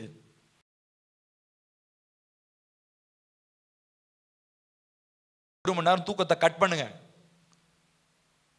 தூக்கத்தை குறைச்சிட்டு கர்த்தருடைய வசனத்தை வாசிங்க, வாசிங்க, ஜெபம் பண்ணுங்க. திரும்ப சொல்றேன் பாருங்க, தயவு செஞ்சு இதெல்லாம். அப்புறம் வந்துட்டு இல்லைங்க இப்படி ஒன்று செஞ்சேன், இது வந்து ஆண்டவர் சித்தமானான்னு தெரியலன்னா இனிமேல் தயவு செஞ்சு யாரும் என்கிட்டயோ அப்பா கிட்டயோ ஊழியக்காரங்கிட்டயோ இதில் ஆண்டவர் சித்தம் நல்லா கேட்கவே கூடாது. புரியுதுங்களா? ஏன்னா பைபிளை திறக்காம ஆண்டவர் சித்தத்தை நீங்க தெரிந்து கொள்ளவே முடியாது. சரிங்களா? நீங்க யோசிச்சு பாருங்க. நான் உங்களுக்கு வேடிக்கைக்காக தான் சொல்றேன், நான் சீரியஸா சொல்ல. கேளுங்க, கண்டிப்பா ஆலோசனைகளை கேளுங்க.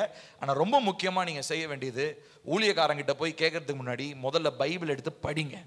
கர்த்தாவே, இந்த காரியத்தில் நான் என்ன செய்யணும்? இந்த காரியம் எனக்கு ரொம்ப குழப்பமா இருக்கு, இதுல உங்களுடைய சித்தம் என்ன? பேசுங்க. நான் ஏற்கனவே ஒரு மீம் பத்தி நான் சொல்லியிருக்கேன் உங்ககிட்ட. ஒரு மீம் ஒன்று போட்டிருந்தாங்க, ரொம்ப அற்புதமா. அந்த மீம் நான் தொலைச்சிட்டேன். ஒரு 10 வருஷத்துக்கு முன்னாடி ஃபேஸ்புக்கில் வந்துச்சு, சேவ் பண்ணி வச்சிருந்தா அதை காணும் அந்த மீமை. ஒருத்தன் முட்டி போட்டு ஜெபம் பண்ணிட்டே இருப்பான், இயேசுவே பேசும் பேசும் பேசும் பேசும்.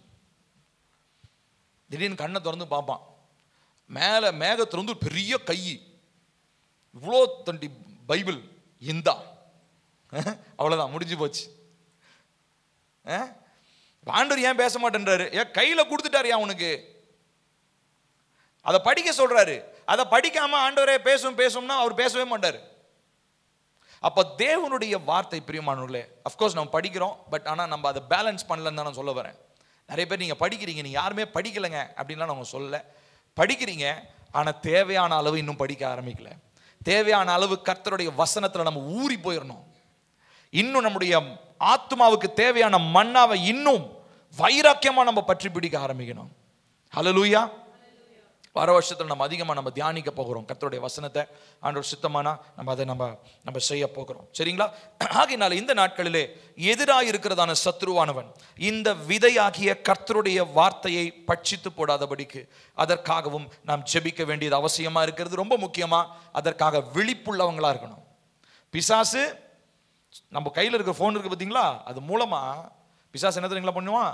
ஏற்கனவே விதைச்ச வார்த்தையை அப்படி தூக்கி போட்டுட்டு அவன் ஒரு விதையை கொண்டு வந்து விதைச்சிருவான். அதனால தான் நம்ம வார்ஃபேர் பிரேயர்லாம் பண்ணும்போது என்ன பண்றோம்? விதைக்கப்பட்ட விதைகள், செடிகள், மரங்கள், கொடிகள் எல்லாம் இயேசுவின் நாமத்தினால் எரிந்து சாம்பலாய் போகட்டும்.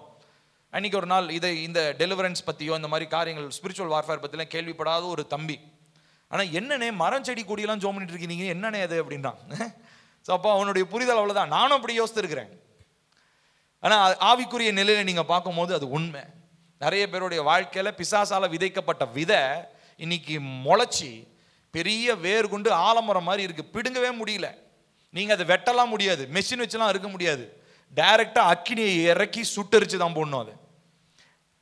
ஸோ அப்போ நம்ம ஒரு விஷயத்தை புரிஞ்சுக்கணும் பிரியமானவர்களே. Before you see anything on your phone, உங்கள் ஃபோனில் நீங்கள் ஒரு விஷயம் பார்க்குறீங்க, உங்கள் ஃப்ரெண்ட்ஸுக்கிட்ட ஒரு விஷயம் கேட்குறீங்க, இதெல்லாம் போகிறதுக்கு முன்னாடி, இதெல்லாம் கேட்கறதோ பார்க்கறதுக்கு முன்னாடி கர்த்தருடைய வசனம் உங்களுடைய ஆத்துமாவை நிரப்பிடிச்சான்னு நல்லா சோதிச்சு ஆராய்ஞ்சு அறிஞ்சு பாருங்க. கர்த்தருடைய வசனம் உள்ள நிறைவா இல்லைன்னா வெளியில இருக்கிற எதையும் கேட்காதீங்க. இதுவே ஒன்றும் இல்லைன்னா வெளியில இருந்து வர்றது எல்லாமே வந்து உங்களை மேற்கொண்டுரும். நம்ம யாரும் எழுந்து நிற்போமா? தேவனை நோக்கி நம்ம பார்க்க போகிறோம். ஆமாப்பா, நான் வளர வேண்டிய விதத்துல இன்னும் வார்த்தையில நான் வளரல, ஒத்துக்கோங்க. கர்த்தர் இந்த நாள் நம்மகிட்ட பேசுறாரு. யாருக்கிட்ட இது, யாருக்கு பிரத்யேகமாக இந்த வார்த்தையை சொல்றேன்னு எனக்கு தெரியாது. ஆனா கர்த்தருடைய ஆவியானவர் இன்னைக்கு உங்களோட பேசுகிறார். வார்த்தையிலே குறை உள்ளவர்களாக நீங்கள் இருக்கிறீர்கள். வார்த்தையிலே குறை உள்ளவர்களாக இருக்கிறீங்க. அது நீங்க தானே, உங்களுக்கு நல்லா தெரியும். நீங்க தானே, உங்களுக்கு நல்லா தெரியும். கண்களை மூடுவோம், தேவனை நோக்கி பார்க்கலாம். ஆமாப்பா, நான் வசனத்தை நிறைய நேரம் அல்லல் தட்டிடுறேன், எனக்கு டைம் இல்லைன்னு சொல்றேன், எனக்கு தூக்கம் வந்துடுது, எனக்கு ரொம்ப பிஸியா இருக்கிறேன். இதெல்லாம் செஞ்சு எனக்கு என்னுடைய ஆத்மாவுக்கு தேவையான உணவாகிய உம்முடைய வார்த்தையை நான் மறந்துடுறேன், நேரம் இல்லாததுனால அதை தூக்கி எறிஞ்சு போட்டுடுறேன், இல்லை அதை நான் கண்டுக்கிறதே இல்லை. அதனால தான் இன்னைக்கு ஜீவனற்றவனா இருக்கிறேன். சரீர பிரகாரமான ஆரோக்கியமா இருக்கலாம், ஆனா என்னுடைய ஆத்துமா குத்துயிரும் கொலை உயிருமா கிடக்குது.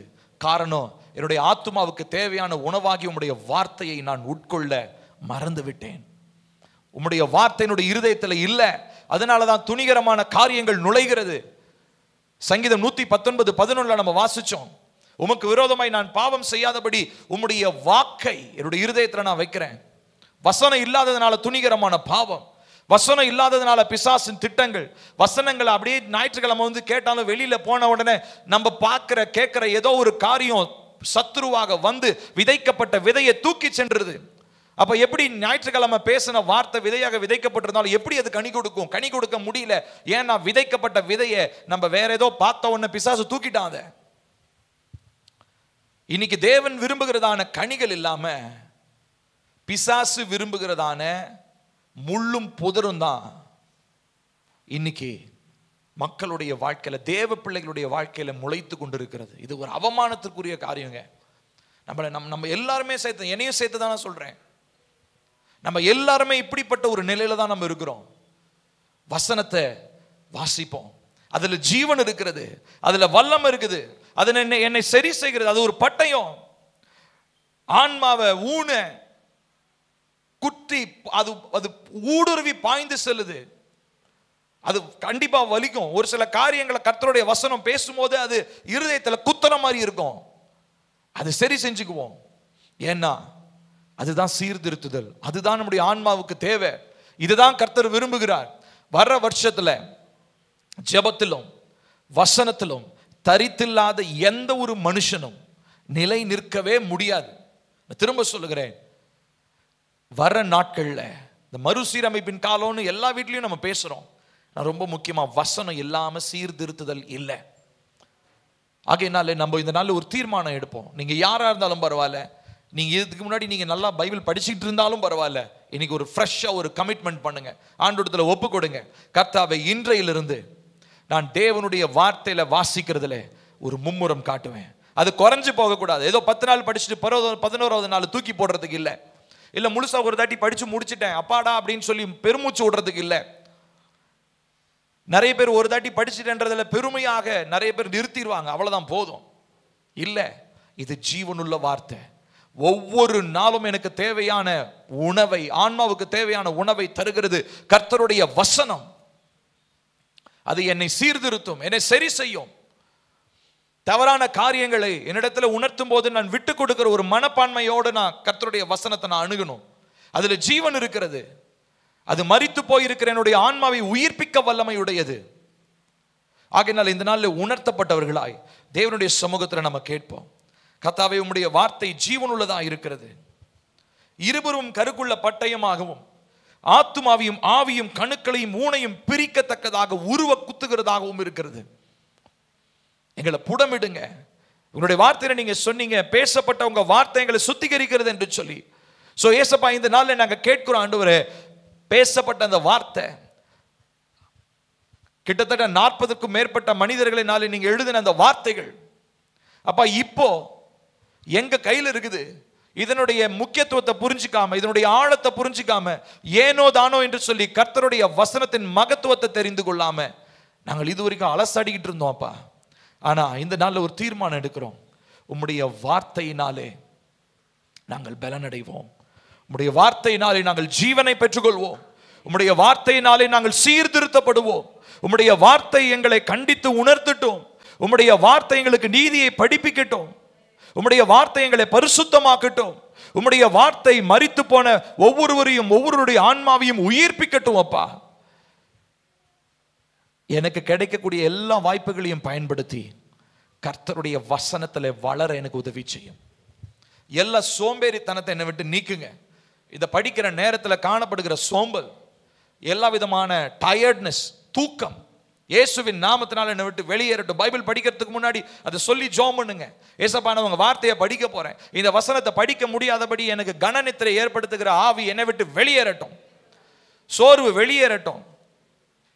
நீங்க கர்த்தருடைய வார்த்தைக்கு எவ்வளவு தியாகமா, உங்களுடைய கஷ்டமா இருந்தாலும், டைம் இல்லைனாலும், உங்களுக்கு பாடி டயர்டா இருந்தாலும், நீங்க கர்த்தருடைய வசனத்தை நீங்க எப்படி வாசிக்கிறீங்கன்றதை கர்த்தர் பார்க்கிறாருங்க. நீங்க சிரமப்பட்டு ஒரு காரியத்தை செய்றீங்க, நல்லதுதான். ஆனா அதுக்கு பிரயோஜனம் இருக்கிறதா? பிரயோஜனம் இல்லாம ஒரு விஷயத்தை நம்ம சிரமப்படுவோமா? சொல்லுங்க பார்க்கலாம். கொஞ்சம் யோசிச்சு பாருங்களேன். கண்ணை மூடினவங்களா நம்ம கொஞ்சம் யோசிப்போம். வேடிக்கை பார்க்க வேணாம், கண்ணை மூடி யோசிக்கலாம். பிரயோஜனமே இல்லைன்னா அதுக்கு நம்ம சிரமப்படுவோமா? சிரமப்படவே மாட்டோம். ஆனா உலக காரியம் எல்லாம் அழிஞ்சு போறதுக்கெல்லாம் சிரமப்படுறோம். அழிவில்லாத பைபிள் வாசிக்கிறது கொஞ்சம் கூட நம்ம சிரமப்படுறதே இல்லைங்க. கர்த்தருடைய ஆவியானவர் இன்னைக்கு நம்ம கிட்ட தான் பேசுறார். உங்களுடைய இருதயத்தை தான் இது குத்துது. உங்களோட தான் பேசுறார், என்னோட தான் பேசுறார், என் கிட்ட பேசுறார். சிரமம் இல்லாம நான் பைபிள் படிக்கிறேன்னா அதுல பிரயோஜனமே இல்லை. நான் என்னை வருத்தி, ஏன்னா அதனுடைய மகத்துவம் எனக்கு தெரியும், அதில் மறைந்திருக்கிற வல்லமை எனக்கு தெரியும். அந்த வார்த்தையாகிய விதை விதைக்கப்பட முடியாதபடி சத்துரு ஏற்படுத்துகிற தந்திரங்களும் எனக்கு தெரியும். ஆகையினாலே நான் சிரமத்தோட தான் படிப்பேன். இது தீர்மானம் எடுங்க. அப்படி நான் ஜாலியா பொழுதுபோக்காக பைபிள் படிக்கல. கர்த்தருடைய வசனம் ஜீவன் உள்ளது. அதை என்னை உருவாக்குகிறது, உருவ குத்துகிறது. என்னை கடைசியில கிறிஸ்துவனுடைய சாயலுக்கு ஒப்பானவனாய் என்னை மாற்றுகிறது.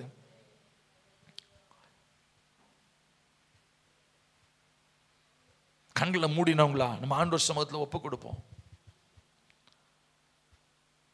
இயேசு கிறிஸ்துவனுடைய சாயலுக்கு ஒப்பாக மாற்றப்படணும் போது நான் பொதுவாக இப்படி ஒரு காரியத்தை நான் கற்பனை பண்ணுவேங்க.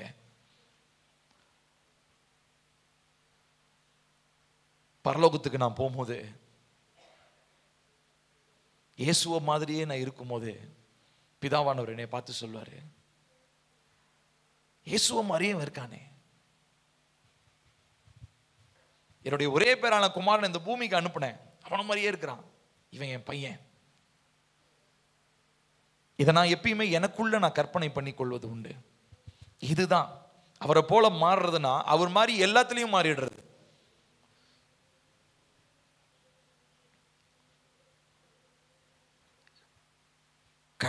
கடைசியா கர்த்தருடைய வசனம் நம்மகிட்ட நிறைவேற்றி முடிப்பது அதுதாங்க, அவருடைய சாயலாக மாற்றப்படுதல்.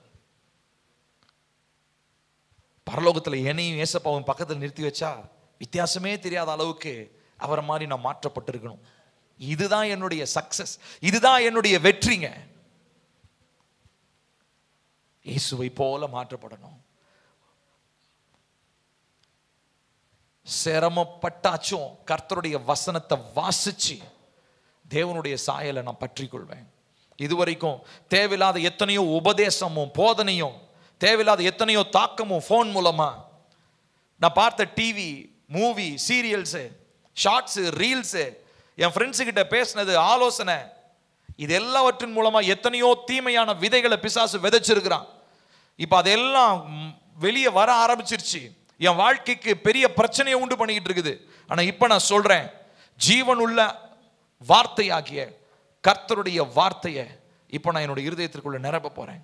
தீமையா விதைக்கப்பட்டிருக்கிற எல்லா விதைகளையும் என்னை விட்டு நான் தூக்கி வெளியேறிந்து போடுகிறேன்.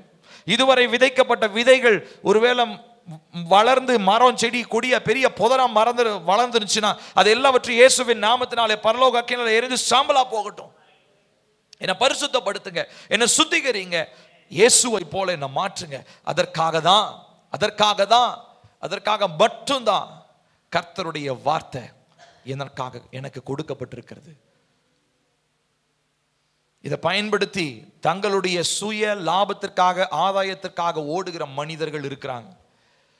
வசனத்தை பயன்படுத்தி துர் உபதேசங்களை பேசுகிறவர்கள் இருக்கிறாங்க. அவர்கள் அதற்குரிய ஆக்கினையை அவர்கள் அடைவார்கள். ஆனால் ஜீவனுள்ள தேவனுடைய வார்த்தையை அசட்டை பண்ணாம, அதை மிகுந்த ஜாக்கிரதையோடு கஷ்டப்பட்டாவது, திரும்ப இந்த வார்த்தையை பலமுறை நான் பயன்படுத்துறேன், நான் உங்க எல்லாருக்கும் நான் சொல்றேன், தயவு செஞ்சு எனக்கு ரொம்ப டயர்டா இருக்கு, நான் வேலைக்கு போறேன், என்னால முடியலன்னா தயவு செஞ்சு சொல்லாதீங்க ப்ளீஸ். சிரமப்படுங்க. நீங்க அழிந்து போகிறதுக்காக சிரமப்படல, அழியாத ஜீவனை பெற்றுக்கொள்ள சிரமப்படுறீங்க. சிரமம் இல்லாம எதுவும் கிடைக்காது. தீர்மானம் எடுங்க. கஷ்டமா இருந்தாலும் நான் படிப்பேன் ஏசப்பா. ஆவியானவர் என்னோடு கூட சேர்ந்து எனக்கு அந்த வசனத்தை கற்றுக் கொடுங்க. உங்க துணையோட நான் படிப்பேன். உங்க துணையோட அந்த வசனத்தை நான் புரிஞ்சுக்குவேன். அந்த வசனத்துல இருக்கிற ஆழத்தை நான் கற்றுக்கொள்வேன். அதுல இருந்து வர்ற ஜீவனை நான் பெற்றுக்கொள்வேன். அந்த ஜீவன் என்னை புதிதாக்குகிறது. அந்த ஜீவன் என்னை மறுரூபமாக்குகிறது. அந்த ஜீவன் என்னை உம்பக்கமாய் சேர்க்கிறது. இனி தேவையற்ற எல்லா எண்ணங்களையும், பிசாசினால் விதைக்கப்பட்ட எல்லா தீமை விதைகளையும் இயேசுவின் நாமத்தினாலே என்னுடைய சிந்தையை விட்டு, இருதயத்தை விட்டு, என்னுடைய ஆன்மாவை விட்டு வெளியேற்றுகிறேன். ஜீவனுள்ள தேவ வார்த்தை என்னுடைய இருதயத்தில் இந்த நாளிலிருந்து ஆழமாய் விதைக்கப்படுவதாக. அப்பா, எங்க சபையில் இருக்கிற ஒவ்வொருவருக்காகவும் ஜெபிக்கிறோம்ப்பா. அப்பா, இந்த சபைக்காக உத்தரவாதம் எடுத்து நான் இப்ப ஜெபிக்கிறேன். எங்க சபையில் இருக்கிற ஒவ்வொருவரும், சிறியோர் முதல் பெரியோர் வரை, ஒவ்வொருத்தரும் கர்த்தருடைய வார்த்தைக்காக பசியா ஏங்குகிறவர்களாக மாறட்டும். அவருடைய ஆன்மாவிலே ஒரு பசி உண்டாகட்டும். அப்பா, எந்த உலக காரியத்தினாலும் நிறைவு செய்யப்படாத ஒரு பசி, கர்த்தருடைய வார்த்தையை குறித்த ஒரு வாஞ்சை ஒவ்வொருவருடைய ஆன்மாவிலும் உண்டாக. இதற்காக உம்முடைய வசனத்திற்காக வைராக்கியமாய் வாஞ்சையாய் ஓடுகிறவர்களாய் ஒவ்வொருவரையும் கர்த்தர் மாற்றுவீராக. தேவையற்ற எல்லா கவன சிதைவுகள், கவனக்குறைவுகள், சத்துருவின் தாக்கங்கள் எல்லாவற்றிலும் இருந்து கர்த்தர் உம்முடைய பிள்ளைகளுக்கு விடுதலையை தந்து இன்னும் ஆழமாய், இன்னும் ஆழமாய், இன்னும் அறிந்து கொள்ள வேண்டிய பிரகாரத்தில் இன்னும் அதிகமாய் அறிந்து கொள்ள கிறிஸ்துவினுடைய சாயல் பரிபூர்ணமாய் எங்கள் மேல் உண்டாகும் வரைக்கும் நாங்கள் கர்த்தருடைய வசனத்தில் இன்னும் ஆழமாய் தியானிக்க வளர கர்த்தர் எங்களுக்கு உதவி செய்யும். நீர் மாத்திரம் உயர்ந்துரும். எங்களோடு நீர் பேசிக் கொண்டிருக்கிற இந்த வார்த்தைகளுக்காக ஸ்தோத்திரம். இன்னும் அதிகமாய் நாங்கள் உமக்காக கனி கொடுத்து உம்முடைய சித்தத்தை செய்து முடிவிலே உம்முடைய ராஜ்யத்திலே வந்து இயேசுவே உம்மை போலவே நாங்க பிதாவுனுடைய அரவணைப்பில் நிற்கவும் கர்த்தர் எங்களுக்கு உதவி செய்யும். நீர் மாத்திரம் உயர்ந்துரும். எல்லா துதியும் கனமும் மகிமையும் உமக்கே. இயேசுவின் நாமத்தில் கேட்கிறோம் நல்ல பிதாவே, ஆமென். நம்முடைய கர்த்தராகிய இயேசு கிறிஸ்துவின் கிருபையும் பிதாவாகிய தேவனுடைய அன்பும் பரிசுத்த ஆவியினுடைய காவலும் ஐக்கியமும் நம் அனைவரோடும் இன்றும் என்றும் சதா காலங்களிலும் நிலைத்திருப்பதாக. ஆமென், ஆமென்.